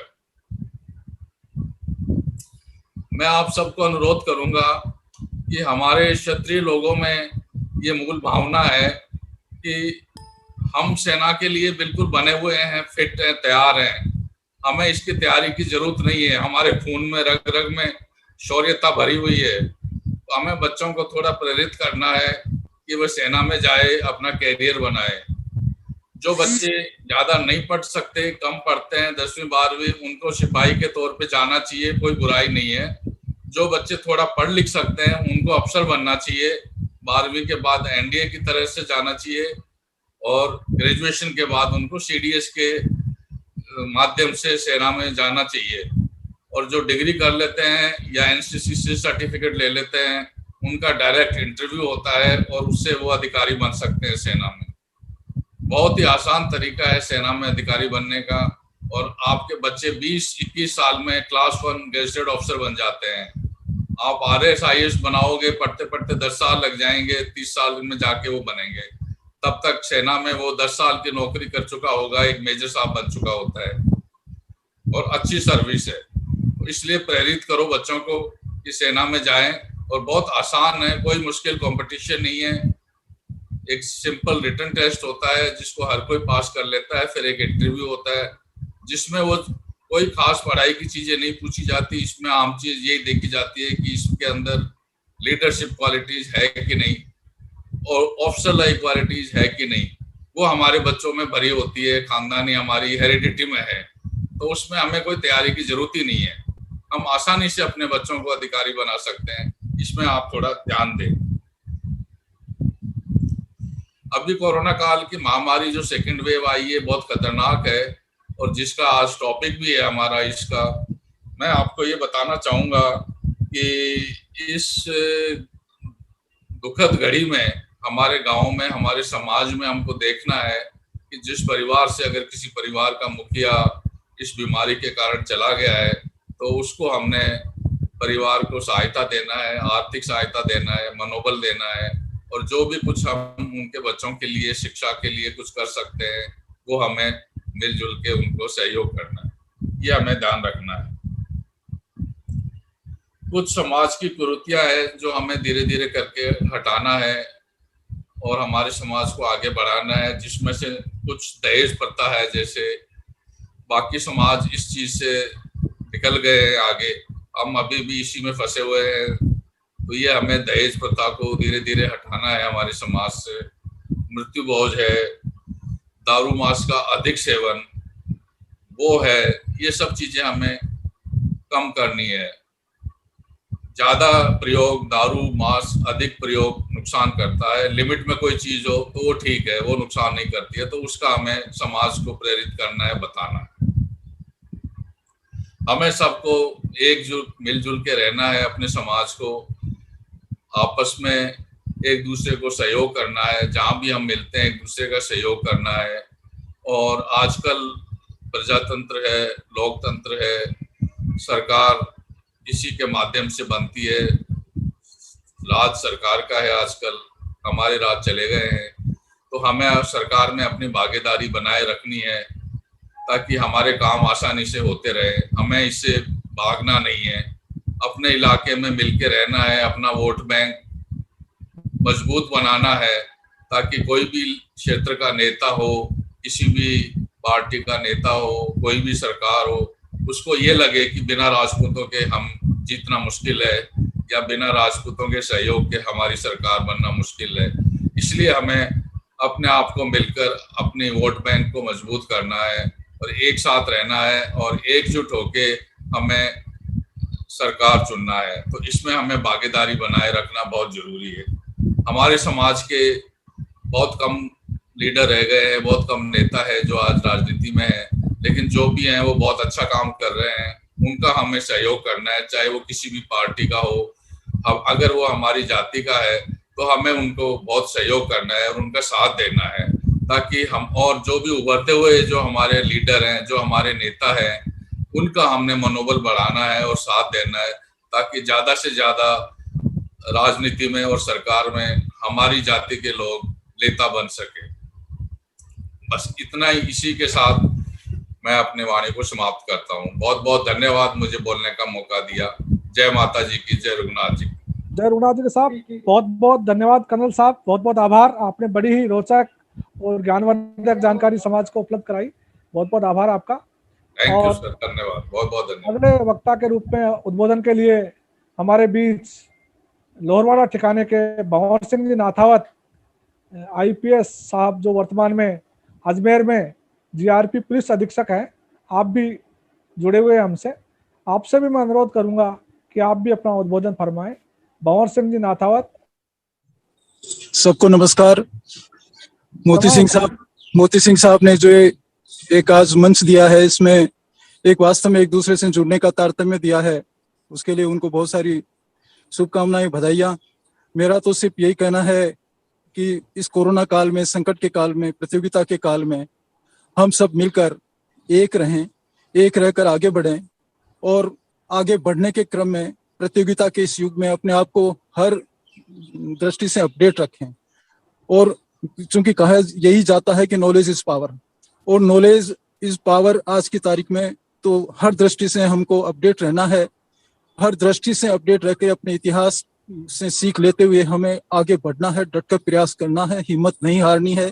एक मिनट, एक क्षण, एक सेकंड की भी निराशा, उदासी, दुख भरा भाव हमें नहीं रखना, हमें पॉजिटिविटी रखनी है।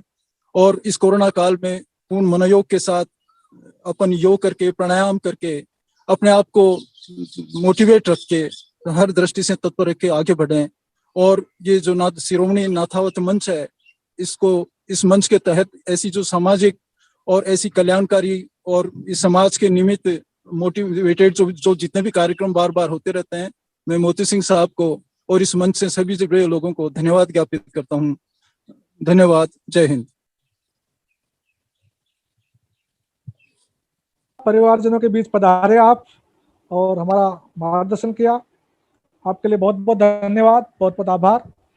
और अगले वक्ता के लिए मैं निवेदन करूंगा, हमारे बीच गीता परिवार के डॉक्टर आशु गोयल भी जुड़े हुए हैं, जो गीता परिवार के राष्ट्रीय उपाध्यक्ष हैं और विश्व की सबसे बड़ी ऑनलाइन क्लासेज आप अभी चला रहे हैं गीता परिवार की, चूँकि हमारे बीच हैं, हमारा सहयोग किया है ऑनलाइन आज की सेमिनार की व्यवस्था में, आपका बड़ा सहयोग रहा है, हमें मार्गदर्शन मिला है।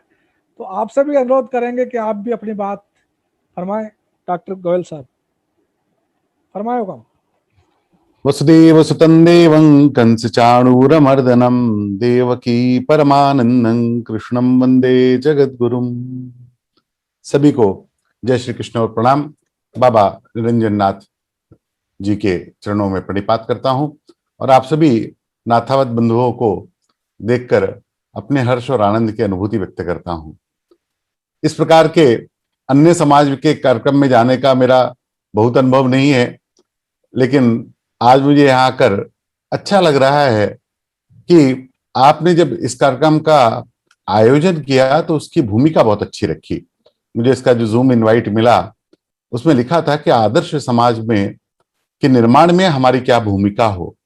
ये दृष्टिकोण किसी समाज के एकत्रीकरण के लिए सर्वोत्तम दृष्टिकोण हो सकता है। आप लोगों ने इस प्रकार का जो आयोजन अपने समाज को एकत्र करने के लिए किया वो बड़ा ही अभिनंदनीय है, प्रशंसनीय है, और उसका जो उद्देश्य रखा वो भी बहुत पवित्र है, बहुत सुंदर है। मैं गीता परिवार से हूं और हम लोग गीता के प्रचार प्रसार का काम परम पूज्य स्वामी जी गोविंद देव गिरी जी महाराज के मार्गदर्शन में करते हैं, जो श्री राम जन्मभूमि न्यास के कोषाध्यक्ष है। गीता परिवार गत 33 वर्षों से पूरे देश में गीता के प्रचार का काम करता है। आज जब आपने इस कार्यक्रम में आदर्श समाज की भूमिका की बात करी तो गीता से ज्यादा प्रासंगिक उस दृष्टिकोण को निर्माण करने के लिए क्या हो सकता है। भगवद गीता में के बारे में बहुत सारी भ्रांतियां भी समाज में हैं। समाज में कई लोग तो गीता का उपयोग कोई मरने वाला है तब किसी को गीता सुना दो, या मर गया तो उसके बाद गीता लाकर उसको सुना दो, इतना ही मानते हैं। मर गया तो भी उसको कोई पंडित जी आके सुना रहे होते हैं और बाकी लोग बैठकर अपनी बात कर रहे होते हैं कि उनको लगता है ये तो मर जो चला गया उसको ही सुनने की बात है, हमको सुनने की बात नहीं। लेकिन ये तो बड़ा भ्रम है। और खासकर से जब हम राजपूत समाज की बात करते हैं, क्षत्रिय वंश की बात करते हैं, तब तो गीता से ज्यादा प्रासंगिक कुछ है ही नहीं, क्योंकि भगवान ने अर्जुन को निमित्त बनाकर जब भगवत गीता का उपदेश किया तो किया तो मानव मात्र के कल्याण के, लेकिन मुख्य रूप से जब अर्जुन क्षत्रिय हैं तो क्षत्रियों को सामने रखकर जब भगवान ने बात करी तो उसमें अनेक श्लोक, अनेक बातें गीता में क्षत्रियों के ऊपर ही आई। 18वें अध्याय में भगवान ने 43वें श्लोक में क्षत्रिय क्या है उसका वर्णन किया। भगवान कहते हैं शौर्यम तेजो धृतिर्दाक्ष्यम युद्धे चाप्य पलायनम दानमीश्वर भावश्च क्षात्रम कर्म स्वभावजम। अरे शूरवीरता, तेज, धैर्य, चतुरता और युद्ध में कभी ना भागना, दान देना और स्वाभिमान, ये क्षत्रिय के स्वाभाविक कर्म है। ये स्वाभाविक कर्म है, इसके लिए कुछ करना नहीं पड़ेगा आपको। आप इन जेनेटिक्स के साथ पैदा हुए, ये समाज इन जेनेटिक्स को लेकर बड़ा हुआ। और हम लोगों ने इतिहास में, मैं तो क्षत्रिय जाति का नहीं हूं, लेकिन हमेशा गौरव करने की बात आती है तो राजपूत समाज पूरे देश के प्रत्येक समाज के लिए एक गौरव का विषय होता है। ये बड़े आनंद की बात है। भगवत गीता में भगवान बार बार अर्जुन को उसके कर्तव्य कर्म करने की प्रेरणा करते हैं। भगवत गीता कोई मरने पर पढ़े जाने वाला ग्रंथ नहीं है।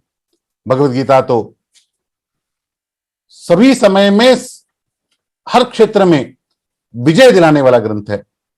इसकी फलश्रुति भी यही है। 18वें अध्याय का 78वां श्लोक जो गीता का अंतिम श्लोक है, वो श्लोक ही बड़ा सुंदर है। वो श्लोक है यत्र योगेश्वर कृष्णो यत्र पार्थो धनुर्धरः तत्र श्रीर विजयो भूतिर ध्रुवानी तिर्मतिर्मम। तत्र श्रीर विजयो भूतिर, जहां पर अर्जुन है, जहां पर कृष्ण है, वहां पर विजय निश्चित है। और इसलिए भगवत गीता जो जीवन में पढ़ता है, उसको जीवन में लाता है, उसके जीवन के प्रत्येक क्षेत्र में विजय होती। वो कभी हारता नहीं, कभी मुड़कर देखता नहीं। अभी मुझसे पहले एक कर्नल साहब यहां बोल रहे थे, उन्होंने बहुत अच्छी अच्छी बातें बतलाई और उन्होंने कहा कि हमारा समाज हमेशा बलिदान देने में सबसे आगे है, होना ही चाहिए, यही अपेक्षित है। और इसी बात का गौरव संपूर्ण हिंदू समाज राजपूत समाज के लिए रखता है।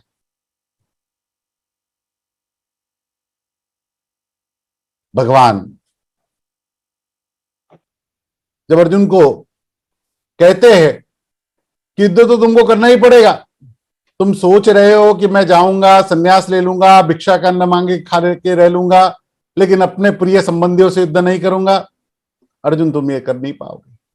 तुम्हारा क्षत्रिय धर्म तुमको वापस युद्ध में लगा देगा। तुमको लगता है तुम जाकर बैठ जाएगा, लेकिन तेरा मन लगेगा नहीं। You can not stay idle, क्योंकि तुम क्षत्रिय रूप में पैदा हुआ है। जो जिस गुणों को लेकर पैदा होता है वो उसका उल्लंघन चाहकर भी नहीं कर सकता। जब हम याद करते हैं पृथ्वीराज चौहान की, जब हम याद करते हैं महाराणा प्रताप की, और जब हम याद करते हैं भामाशाह की, अरे दान देने में कोई सर्वोत्तम उदाहरण ढूंढना हो तो या तो कर्ण को चुनना होता है या भामाशाह को चुनना होता है आधुनिक समाज से। गीता में 17वें अध्याय में भगवान ने कहा, देशे काले च पात्रे च तद्दानम सात्विकम स्मृतम। देश काल और पात्र के अनुसार जो दान दे वो सात्विक दान है। दान देने में, शौर्य में, चतुरता में क्षत्रिय समाज की बड़ी भूमिका रही है। और भगवत गीता इन सभी क्षेत्रों में कैसे हम कर्तव्य करते हुए, हम जो काम कर रहे हैं वो काम करते हुए, हम जहां रह रहे हैं वैसे गृहस्थ रहते हुए कैसे जीवन के प्रत्येक क्षेत्र में विजय प्राप्त करें और कैसे इस जीवन को भक्तिमय बनाकर इस जीवन का उपयोग करें। अरे भगवत गीता जैसे ग्रंथ में जो बात आई वो किसी भी अन्य ग्रंथ में मिलती नहीं। भगवान कहते हैं, तस्मात् सर्वेषु कालेषु मामनुस्मर युद्धे च। अरे तुम हर क्षण मेरी याद करो, हर क्षण मुझे ध्यान में रखो, और फिर अर्जुन खड़े होकर युद्ध करो। जीवन का प्रत्येक कर्म भगवान को अर्पण करके और हम अपने जीवन का सभी कर्तव्य कर्मों का निष्पादन करें, यही भगवत गीता हमको सिखाती है। इस पैंडेमिक में पिछले 1 वर्ष से हम लोग ऑनलाइन गीता की क्लासेस चलाते हैं। श्री गोपाल सिंह जी नाथावत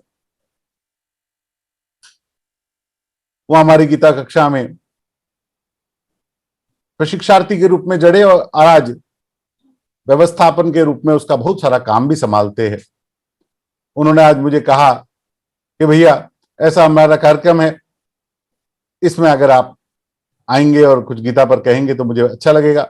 मैंने कहा आपको अच्छा लगेगा वो जाने दीजिए, मुझे बहुत अच्छा लगेगा, क्योंकि किसी समाज के लोगों को भगवत गीता से जोड़ना और भगवत गीता की ओर प्रेरित करना, इससे ज्यादा अच्छी बात क्या हो सकती है।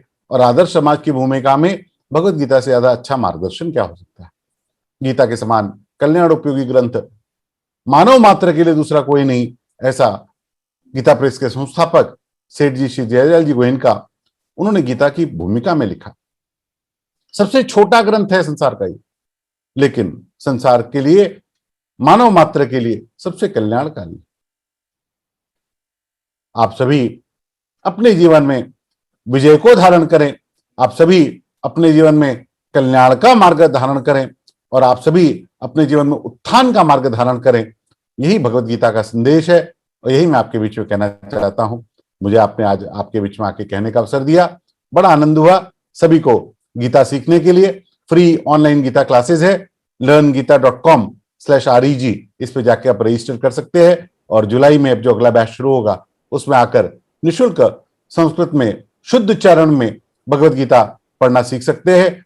कोई शुल्क नहीं, कोई फीस नहीं, किसी प्रकार की औपचारिकता नहीं, केवल गीता माता से प्रेम करना, भगवत गीता पढ़ना, गीता पढ़ें, गीता पढ़ाएं, गीता जीवन में लाएं।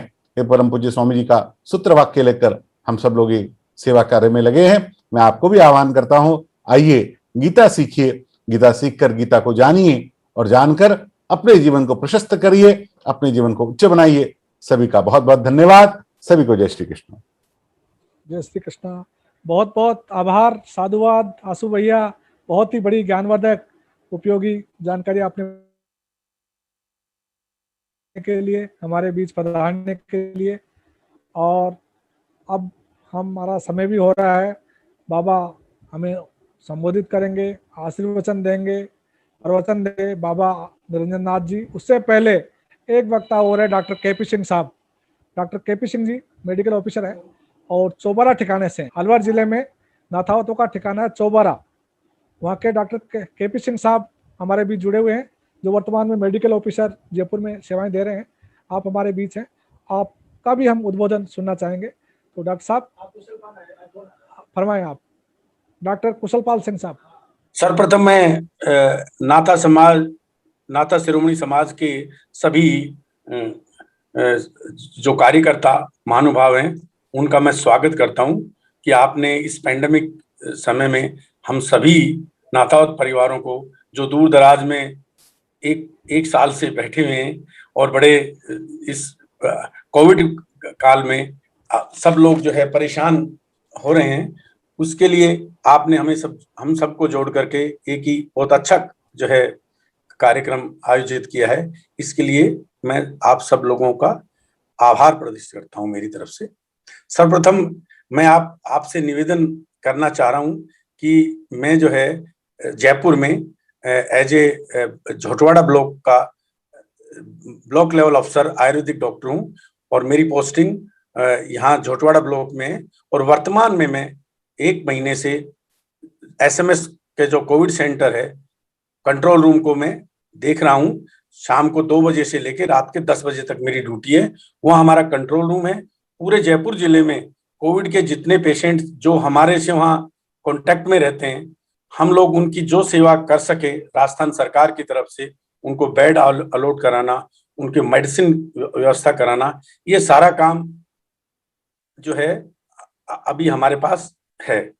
कल मुझे श्री मोती सिंह साहब ने इस प्रोग्राम के लिए मुझे आदेश फरमाया, मैंने तुरंत इसको स्वीकार किया और मैं ड्यूटी, आज मेरा 2 बजे ड्यूटी है और सुबह मुझे कोई और एक मेरे ब्लॉक में मेरा कार्यक्रम था मेडिकल संबंधी, मैं तुरंत 11 बजे पहले उसको निवृत्त करके और आपकी सेवा में हाजिर हुआ हूँ। आप सब लोगों का स्वागत जो है मुझे सुनने के लिए। चूंकि सर्वप्रथम मैं आपसे ये निवेदन करना चाहूंगा कि आपका जो आज का जो टॉपिक है वो आदर्श समाज में हमारी भूमिका। तो सबसे पहले मेरा ये निवेदन था कि चूंकि मैं पेशे से आयुर्वेद डॉक्टर हूँ, MD हूँ पिछले 1990 से, और मेरा आपसे निवेदन यही रहेगा कि इस पेंडेमिक काल में जो एक त्रासदी के रूप में है, इसमें हम अपने परिवार को, अपने स्वजन को और हमारे समाज को हम कैसे, और समाज के अलावा जो भी हमारे जो कांटेक्ट में है उन सबको हम कैसे इससे बौद्धिक रूप से, शारीरिक रूप से और मानसिक रूप से हम उनको कैसे एक निकाल सकें, उनको निजात दिला सकें।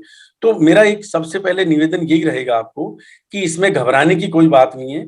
ये जो कोविड चल रहा है 19, ये एक रूटीन की बीमारी है। अभी कोविड-19 आया है, अभी देखेंगे आप जो है म्यूकोरमाइकोसिस आ गया, उसके बाद व्हाइट फंगस आ गया। ये सारी बीमारियां एक दूसरे से आगे चलेंगी, न जाने और भी कितनी बीमारी आएंगी। लेकिन हमें इससे घबराना नहीं है। हमें केवल एक ध्यान रखना है कि हमारा स्वास्थ्य स्वस्थ कैसे रहे। ये हमें महत्वपूर्ण बात ये है। मेरे जो इस लेक्चर का सबसे बड़ा उद्देश्य यही रहेगा, क्योंकि मुझे इसी के लिए है जो है आदेश फरमाया है मोती सिंह साहब ने कि हमें अपनी दिनचर्या, अपनी ऋतुचर्या, अपनी लाइफ स्टाइल को कैसे मैनेज रखना है। तो मैं आपको सबसे पहले ये निवेदन कर दूं कि आप जो मास्क का जो हमारा एक कोविड में बताया गया है, ये बिल्कुल ध्यान रखें, क्योंकि हम जो भी हमारा बैक्टीरिया है या वायरस है या फंगस है, ये सारा जो है हमारा जो एंट्री बॉडी में एंट्री का जो एरिया है वो है ऊर्ध्व जत्रु यानी हमारा गर्दन से ऊपर का जो एरिया है वो सब एंट्री के जो है पार्ट्स हैं। इसलिए हमेशा ये ध्यान रखें कि अपना जब भी कहीं जाएं अपने हैंड अच्छी तरह से धोएं, अपने नाक को बचा के रखें, मास्क रखें हमेशा। और इसके अलावा आप ये ध्यान रखें कि मैं आपको अपनी एक पुरानी कहावत है जो कि हमारे बुजुर्गों ने हमें बताया कि नाक में अंगुली, कान में तिनका, मत कर मत कर मत कर, दांत का मंजन, आंख का अंजन, नित कर नित कर नित कर। ये आपको बहुत ही हमारे पूर्वजों की जो कहावत है, ये कोई ऐसे नहीं कह दिया उन्होंने, इसके पीछे बहुत बड़ा हमारा एक मेडिकल एस्पेक्ट्स भी था और जो आज आपको देखने को मिल रहा है। देखिए, आप हमेशा ध्यान रखें, जब भी जाएं, बाहर से आए, आप हाथ साफ करें, मुंह को ढक के रखें, नाक को ढक के रखें और कान में अपने अणु तेल जो तेल आता है, जो ऑयल बना हुआ, किसी भी तरह का आप तिल का तेल ही डाल सकते हैं या लहसुन से पका हुआ तेल डाल सकते हैं, ये आप जो वो डालें। उसके अलावा आंख में अंजन, आंख में जो आजकल जो विभिन्न प्रकार के जो ड्रॉप्स, जिनको आज के अपन मॉडर्न साइंस में कह सकते हैं, या आयुर्वेद एस्पेक्ट्स में हमारे कुछ अंजन आते हैं जो विभिन्न प्रकार की दवाइयों से बने रहते हैं, उनको लगाना चाहिए, आंखों को अच्छी तरह धोना चाहिए। ये हमारा एक बहुत बड़ा एक बचने का उपाय है। इसके अलावा आपको सुबह जल्दी उठ के गुनगुना पानी का सेवन करना है। नींबू का सेवन, देखिए मैं आपको एक बहुत अच्छा बता रहा हूँ, आपको जीवन का अगला जो रहस्य है उसमें आपको नींबू का सेवन हमेशा रखें, दूध में हल्दी का सेवन रखें और आंवला विटामिन सी आप नियमित रूप से उसका सेवन करें।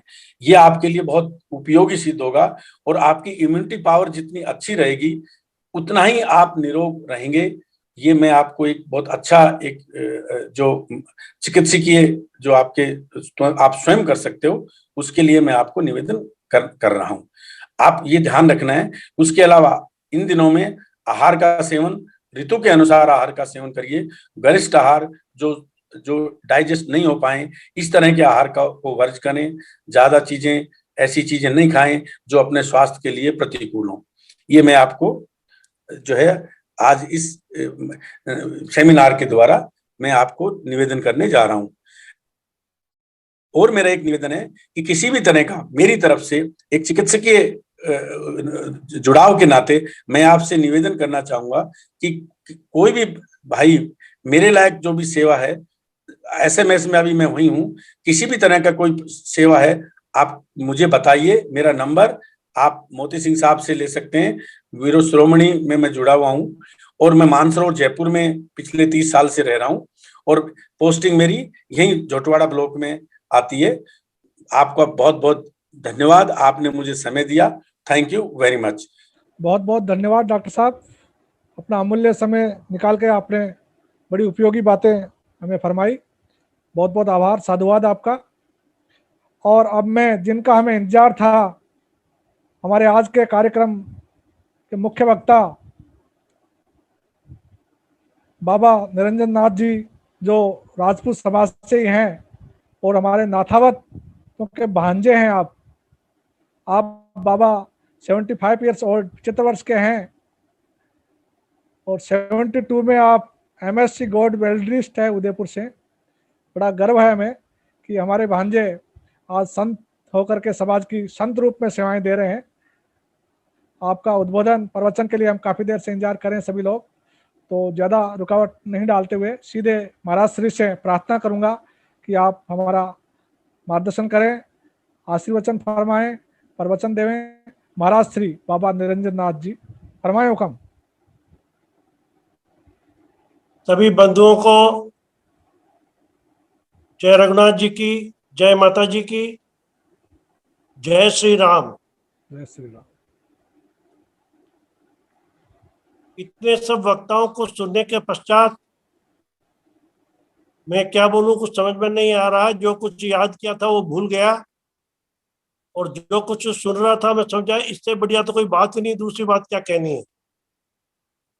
इसलिए मैं क्षमा चाहते हुए इधर उधर से कुछ ढूंढ कर आपके सामने अपना विषय रखने का प्रयास करता हूं। विषय है आदर्श समाज कैसे संभव है, तो मेरे मन में प्रश्न आता है कि सीधे से जिधर से बोला उधर से शुरू न करके उल्टे से शुरू करना चाहिए कि क्षत्रिय के लिए क्या असंभव है, कैसे संभव है नहीं, क्या असंभव है। और मुझको तो आज तक ये पता है, इतना इतिहास पढ़ा, इतने सब वक्ताओं को सुना, कुछ भी असंभव नहीं है। इसलिए मेरा निवेदन है कि जब समाज की बात करेंगे, और पहले भी गीता जी पर बोला गया था, तो गीता जी में एक श्लोक आता है, भगवान का स्वयं का वचन है, यद आचर्य श्रेष्ठ तत्त देवे तरोजने यद प्रमाणम कुरुते लोकस्तदनु वर्तते। श्रेष्ठ लोग जैसा जैसा आचरण करते हैं, दूसरे लोग, इतर लोग वैसा वैसा ही चलेंगे।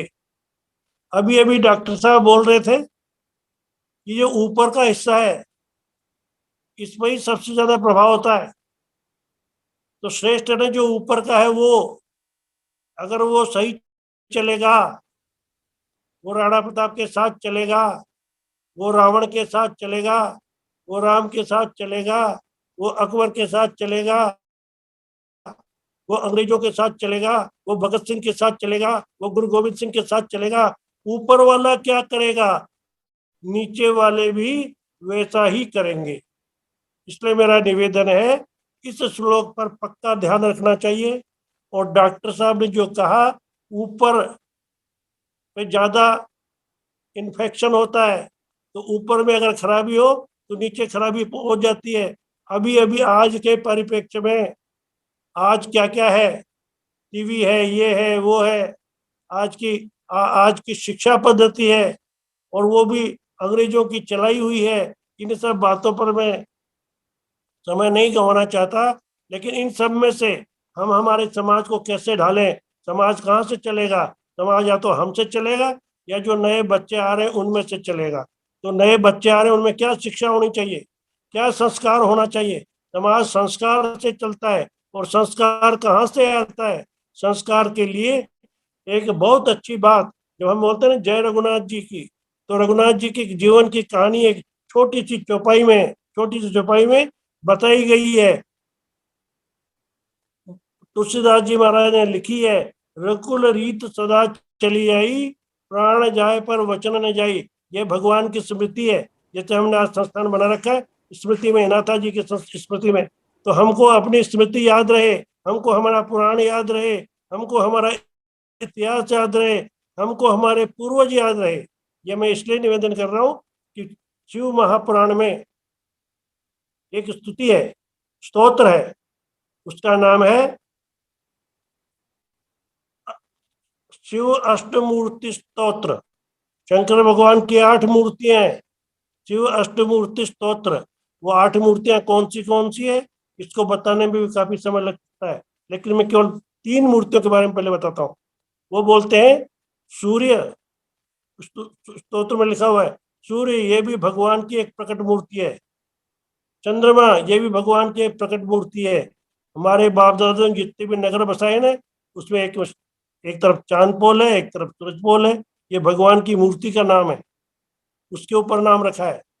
और एक बोला कि जो पितर है वो भी भगवान की मूर्ति है। पितर यानी हमारे जो पूर्वज हैं, जितने भी पूर्वज हुए वो सब हमारी मूर्ति है, भगवान की मूर्ति है।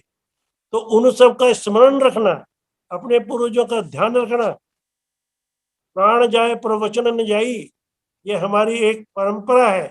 इसी प्रकार के राम जी की परंपरा है, हम उसके अनुयायी हैं, हम उसके भक्त हैं, उसको चलाने वाले हैं। और इसी प्रकार से जो विषय है कि हम अपने पूर्वजों का ध्यान रखें, यानी श्री नाथा जी स्मृति संस्थान यही अपने आप में बात सिद्ध करता है कि हमको जो समाज चलाना है वो हमारे किसी पूर्वज की स्मृति में उनके गुणों को, उनकी कर्तव्य को याद रखते हुए, अपने में उतारते हुए अपने समाज को चलाना है। एक बार मैं एक चिड़वा कॉलेज में गया था, जो पहले जोधपुर के वीसी थे लोकेश जी शेखावत, वे उस समय चिड़वा कॉलेज के प्रिंसिपल थे। गलती से मैं उनको ऑफिस में मिलने चला गया और वहाँ विद्यार्थी लोग उनसे माथापच्ची करने आए हुए थे। तो उन्होंने मेरे को कहा कि जरा मैं इनको निपटा देता हूँ, तब तक आप हमारे कॉलेज की मैगजीन देखो। तो मैं कॉलेज की मैगजीन देखने लगा। उस कॉलेज की मैगजीन में एक छोटी सी बात आई हुई थी, मैं आप सबके श्री चरणों में उसको समर्पित करना चाहता हूँ। उन्होंने लिखा, उस बात में लिखा, यदि आपको कोई काम करना है तो कितना धीरज है, बिना धीरज के काम नहीं चलता है, तो कितना धीरज है, कितने देर में आपको फल चाहिए, अभी अभी अभी आपको भूख लग रही है तो कितनी देर में आपको भाषण खत्म होकर रोटी खाने के लिए जाना चाहिए, तो धीरज कितना है। तो उसमें उन्होंने कहा, अगर आपको 6 महीने का धीरज है, 6 महीने से ज्यादा आपके पास टाइम नहीं है, अगर आपको पास 6 महीने का धीरज है तो आप फसल पैदा कीजिए, खेती कीजिए, तो 6 महीने में फसल आ जाएगी। और अगर आपको 10 साल का धीरज है, 10 साल का, तो बागवानी शुरू कीजिए, आम लगाइए, कोई फल का दूसरे पौधे लगाइए, तो 10 साल में आपकी खेती अच्छी हो जाएगी, आपकी बागवानी अच्छी हो जाएगी, आपको फल आ जाएगा। और फिर तीसरी बात लिखी, तीसरी और आखिरी, अगर आपको एक पीढ़ी का धीरज है, अगर आपको एक पीढ़ी का धीरज है तो 10 समाज में संस्कार देने का काम शुरू कीजिए, आप जो चाहेंगे वो आएगा। तो मोती सिंह जी नाथावत से, सांवली साहब से मेरा निवेदन है कि आप धीरज से चलाते रहिए, आप जैसा चाहेंगे वैसे अपने आप आएगा, विषय रखने की जरूरत ही नहीं पड़ेगी कि कैसे आदर्श समाज की स्थापना करें, इसकी आवश्यकता नहीं रहेगी। 10 साल का एक पीढ़ी का धीरज होना चाहिए। मैं एक गांव में गया था, जोबनेर के पास में गांव है बुढ़ाबेरी साल, खंगारों गांव। मेरे मित्र हैं, वो भी MSc हैं जोबनेर से, बहुत विद्वान आदमी हैं और जीवनदानी कार्यकर्ता है राष्ट्रीय स्वयंसेवक संघ के। आज की तारीख में भारतीय किसान संघ के अखिल भारतीय सह संगठन मंत्री हैं, सारे देश में घूमते। उनके छोटे भाई की 22 का विवाह था, उसमें मैं गया था। बैठे चले, इधर उधर की बातें चली। प्रातःकाल उन्होंने कहा, चलो गढ़ की छत पे घूमते हैं। तो गढ़ की छत पे घूमने लगे। गढ़ की छत पे घूमते घूमते उन्होंने कहा, राजपूतों की बात शुरू कर दी। मेरे को बड़ा आश्चर्य हुआ। जीवनदानी कार्यकर्ता जिसने अपना जीवन पूरे देश के लिए, राष्ट्र के लिए समर्पित कर दिया, वो एक जाति की बात क्यों कर रहा है, मेरे को समझ में नहीं आया। लेकिन मैं चुपचाप उनकी बात सुनने लगा। पढ़ा लिखा आदमी था, मैं भी उतना ही पढ़ा जितना वो पढ़े, लेकिन उनकी दूसरी विशेषता थी, मैं तो बूढ़ा, वो जवान आदमी, तो जवान की बात सुनना चाहिए। तो मैंने उनको पूछा, मैं चुपचाप सुना। तो उन्होंने मेरे को एक बात कही, बस वही मेरी बात, आखिरी बात आपको मैं निवेदन करूंगा और अपनी बात पूरी करूंगा। उन्होंने कहा, आज राजपूतों के बहुत संगठन है, अलग अलग जगह पर, अलग अलग स्थानों पर अलग अलग प्रकार के संगठन चल रहे हैं, लेकिन उन्होंने कहा, लेकिन मेरा निवेदन है, उन्होंने कहा मेरा निवेदन है कि राजपूतों का, लोग कहते हैं कि राजपूत नाम नहीं रहना चाहिए, पता नहीं लोग क्या क्या कहते हैं, वो सब मेरे को लेना देना नहीं। मैं तो केवल इसलिए सोचता हूँ कि आज की तारीख में जो काम है वो काम यह है कि राजपूतों की क्रीड खत्म नहीं होनी चाहिए। ओह, मेरा दिमाग झन्ना गया। उन्होंने कहा राजपूतों की क्रीड खत्म नहीं होनी चाहिए। और फिर उन्होंने कहा कि जो विभिन्न प्रकार के संगठन हैं वो काम कर रहे हैं, लेकिन वो इस बात की चिंता नहीं कर रहे, इस बात के लिए काम नहीं कर रहे कि राजपूतों की क्रीड खत्म नहीं होनी चाहिए। मेरे को चक्कर आ गया। मैं तो MSc किया एग्रीकल्चर में, लेकिन मैंने ब्रीडिंग में MSc किया, तो मैं तो शब्द केवल ब्रीड जानता था, उन्होंने क्रीड रख दिया, ये मैंने पढ़ा ही नहीं था। अभी पिछले साल से, पिछले साल 2 साल पहले मैंने शब्द पढ़ा क्रीड, इसकी पढ़ाई पढ़ना शुरू करना है। पहले तो ब्रीड ही पढ़ा था, और ब्रीड जो समझ में आया कि ब्रीड तो ये तो पशुओं की होती है, ये आदमियों की थोड़ी होती है, ये जानवरों की होती है, पेड़ पौधों की होती है, फसलों की होती है। ये ब्रीड जो है ये मानव की नहीं होती। और अब यह विषय रखा है, समाज में सुधार करना है, समाज में आदर्शवादिता लानी है, समाज को आदर्श बनाना है। और फिर यह भी लिखा कि आध्यात्मिक तो बीड़ तो भौतिक है, और समझ में मेरे को आ गया कि क्रीड ही आध्यात्मिक है। तो राजपूत केवल एक जाति नहीं है, ये इसमें समझ में आया मेरे को उनके शब्दों में से कि राजपूत एक जाति नहीं है, राजपूत एक क्रीड है। इट्स ए क्रिएशन, ये एक क्रिएशन है। और ये क्रिएशन कहाँ से हुआ है? अभी वो उन्होंने हनुमान सिंह जी नागल बरड़ा ने वर्णन किया ना, कहाँ से शुरू हुआ है हमारा। एक एक नाथावत समाज का वर्णन बताने में कितना समय लगाया उन्होंने। कहाँ से शुरू किया? भगवान जी ने कूर्म भगवान से शुरू किया, और उनसे भी पहले से शुरू किया, और वहां से चढ़े, राम जी भी उसमें आए, ये भी आए, उसमें आए, और आज हम हैं। तो ये जो क्रीड है ये एक दो दिन में नहीं तैयार हुई। वो जो मैंने पढ़ा था वहाँ चिड़वा के कॉलेज में, वो तो पढ़ा था कि एक जनरेशन का धीरज हो तो समाज में सुधार का काम शुरू करो, समाज में संस्कार का काम शुरू करो। और राम जी अपना संस्कार बताते हैं, रघुकुल रीत सदा चले आई, प्राण जाए पर वचन जाए। अपने कुल की रीत कब से चली आ रही है, उसको आज भी धारण कर रहे हैं, आज भी हम उसको पढ़ रहे हैं, हमारे संत महात्मा उसको बोल बोल के सुना रहे हैं। ये हमारे पूर्वज की रीत है, ये हमारी कुल की रीत ऐसी है। इस विषय को, ये जो हमारी क्रीड है कितने समय से चली आ रही है, कितने समय से चली आ रही है, इसकी चिंता करना ये हमारी ज्यादा आवश्यकता है। हमारा समाज कैसा है इसकी कोई बात करने की भी आवश्यकता नहीं। हमारा समाज बिगड़ रहा है, सुधर रहा है, इसकी चिंता करने की आवश्यकता नहीं। मेरा निवेदन है इस बात पर, जो मैं गजन सिंह साहब ने गस्सा ने कहा, गुड़ाबेरी साल वालों ने कि हमारी क्रीड खत्म नहीं होनी चाहिए, ये गति हमारी खत्म नहीं होनी चाहिए, ये मति हमारी समाप्त नहीं होनी चाहिए। और वो जो गुण है, जो अभी वो गीता जी पर जो वक्तव्य देने वाले थे, जिन्होंने बोला शौर्यम तेजो धीरज, जो 7 गुण भगवान ने बताए क्षत्रिय के गुण, वो गुण हमारे अंदर कूट कूट के भरे जाए।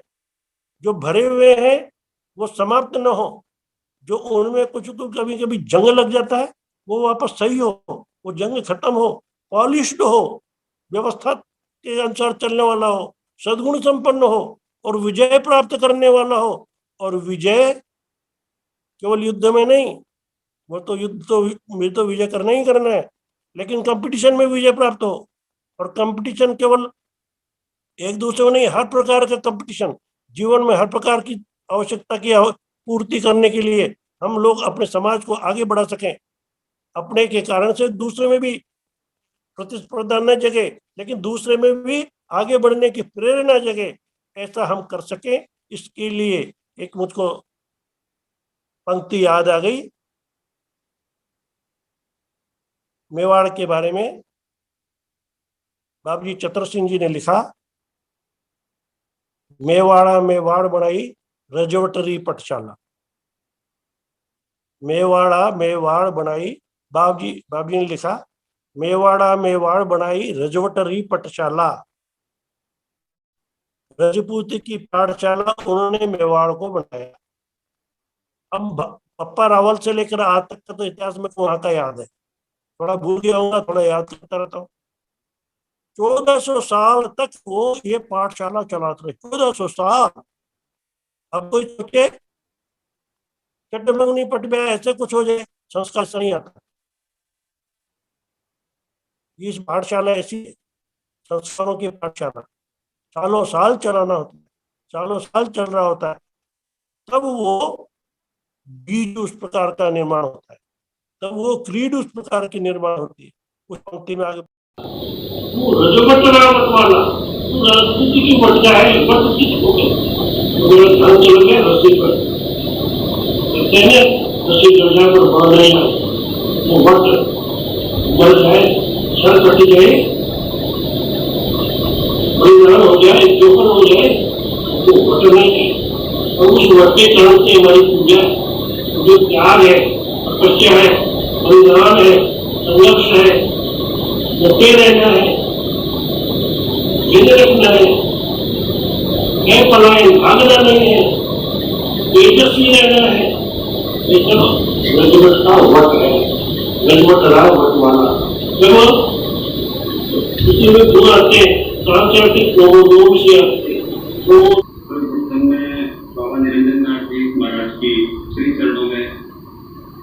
सादर नमन अर्पित करते हैं।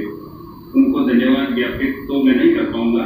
ये धन्य भाग्य हैं हमारे जो आप हमारे द्वार पधारे और समाज को वर्तमान परिप्रेक्ष्य में आदर्श समाज का निर्माण कैसे हो, इस सोच को एक नई दिशा प्रदान करने का आपने जो ज्ञानवर्धक, उत्साहवर्धक जो उद्बोधन दिया, वो वास्तव में समाज को एक नई दिशा देने के लिए कल्याणकारी है।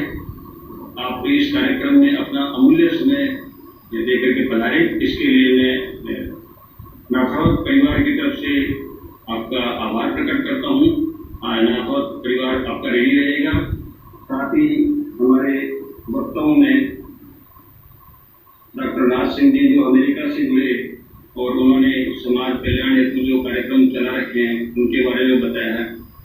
हम उनका भी धन्यवाद ज्ञापित करेंगे जिन्होंने समाज कल्याण हेतु एक नए कार्यक्रम चला करके नई दिशा दी है समाज को कि हम किसी अन्य कार्य में भी क्षत्रिय पीछे नहीं है, ऐसा उन्होंने दर्शाने का प्रयास किया है और इसमें संभव वो सफल भी रहे हैं। मैं धन्यवाद ज्ञापित करना चाहूंगा हमारे बीच में डॉक्टर आशु गोयल भैया पधारे। मैं एक छोटा सा कार्यकर्ता गीता परिवार का, जिसका मान सम्मान रखते हुए आपने मुझे कृतार्थ किया। मेरे निवेदन पर आप यहाँ इस कार्यक्रम में पधारे और क्षत्रिय के अंदर जो गुण होने चाहिए थे उनको इतना हाईलाइट किया आपने गीता के माध्यम से। आप गीता परिवार को चला रहे हैं स्वामी गोविंद देव गिरी जी महाराज के हनुमान के रूप में। वो राम जन्मभूमि के कोषाध्यक्ष हैं, वो साक्षात राम ही हैं और उनके रूप हनुमान के रूप में मैं जिनको देखता हूँ आंसू भैया, जिन्होंने पूरे विश्व में आज 72 देशों से अधिक देशों में ऑनलाइन गीता संस्था वर्ग का संचालन आपके निर्देशन में किया जा रहा है।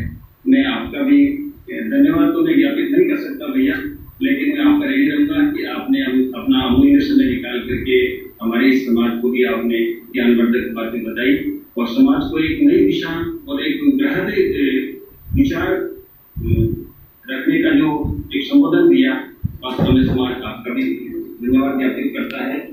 हमारे वक्ताओं में भैरव सिंह जी ने जो नाथावत से हैं, आपने भी ज्ञानवर्धक बातें बताई है, मैं उनका भी धन्यवाद ज्ञापित करना चाहूंगा। कर्नल रघुराज सिंह जी, IPS कुंवर सिंह जी साहब, कर्नल साहब, आपने एक नई दिशा देते हुए आगे बढ़ने का जो मार्ग दिखाया है और आज के इस कोरोना काल में विपरीत परिस्थितियों में हमें एक प्लेटफॉर्म पर मिलने के लिए जो एक प्लेटफॉर्म उपलब्ध करवाया है, मैं एक बार पुनः आशु भैया का धन्यवाद ज्ञापित करना चाहूंगा कि आपके सहयोग से आज का कार्यक्रम हम कर पाए, तो इसके लिए हम आपके लिए रहेंगे। और धन्यवाद ज्ञापित करना चाहूंगा मोती सिंह जी दर्दी साहब का, जिन्होंने अपने विचारों से एक सूत्र में एक प्लेटफॉर्म पर लाने के लिए एक विचार बनाया कि इस तरह से हम एक बैठक करके जो हम 2 सालों से साल भर से मिल नहीं पा रहे हैं इस कोरोना काल में, हम एक दूसरे के हाल जाने और समाज को हम किस प्रकार से सुधार की दिशा में ले जा सकते हैं, इसके लिए हम एक वैचारिक कार्यकारी वर्चुअल बैठक का वो करें। तो इसके लिए मैं इनका भी धन्यवाद व्यक्त करना चाहूंगा। आप लोग जिनके विचार मंच पर रखे जा सके, समयावधि कम होने के कारण कुछ वक्ता हमारे विचार व्यक्त नहीं कर सके, मैं उन वक्ताओं को या उपस्थित सभी प्रबुद्ध जनों का भी आभार प्रकट करना चाहूंगा कि आप सबने इस बैठक में उपस्थित होकर के इस बैठक का मान सम्मान गौरव बढ़ाया। आप सबका भी धन्यवाद ज्ञापित करना चाहूंगा और भविष्य में भी हम इस तरह से एक आह्वान पर वापस इकट्ठा हैं और हमारा समाज इस तरह से प्रगति कर सके, ऐसे विचारों के साथ में हम नवाचार कर सके, ऐसे विचारों के साथ में फिर कभी मोती सिंह जी साहब आह्वान करें, तो मैं उम्मीद करूंगा कि सभी लोग एक आवाज पर वर्चुअल बैठक में उपस्थित हों, क्योंकि कोरोना काल में हमें पता नहीं कब तक हम इस तरह हमारे घर से ही बैठ करके एक दूसरे से मिल पाएंगे। और मैं आंसू भैया से भी निवेदन करना चाहूंगा कि जब कभी भी हमें आवश्यकता पड़ेगी तो मैं आपसे फिर पुनः निवेदन करूंगा, तो जब कभी समय की सुरक्षा के साथ में, क्योंकि व्यस्ततम कार्यक्रम रहते हैं, उसके बीच में जब भी सुविधा हो हमें ये सुविधा प्रदान कीजिएगा, ऐसा मेरा निवेदन रहेगा आंसू भैया से। एक बार पुनः धन्यवाद। खत्म हो गया। धन्यवाद गोपाल सिंह साहब, बहुत के साथ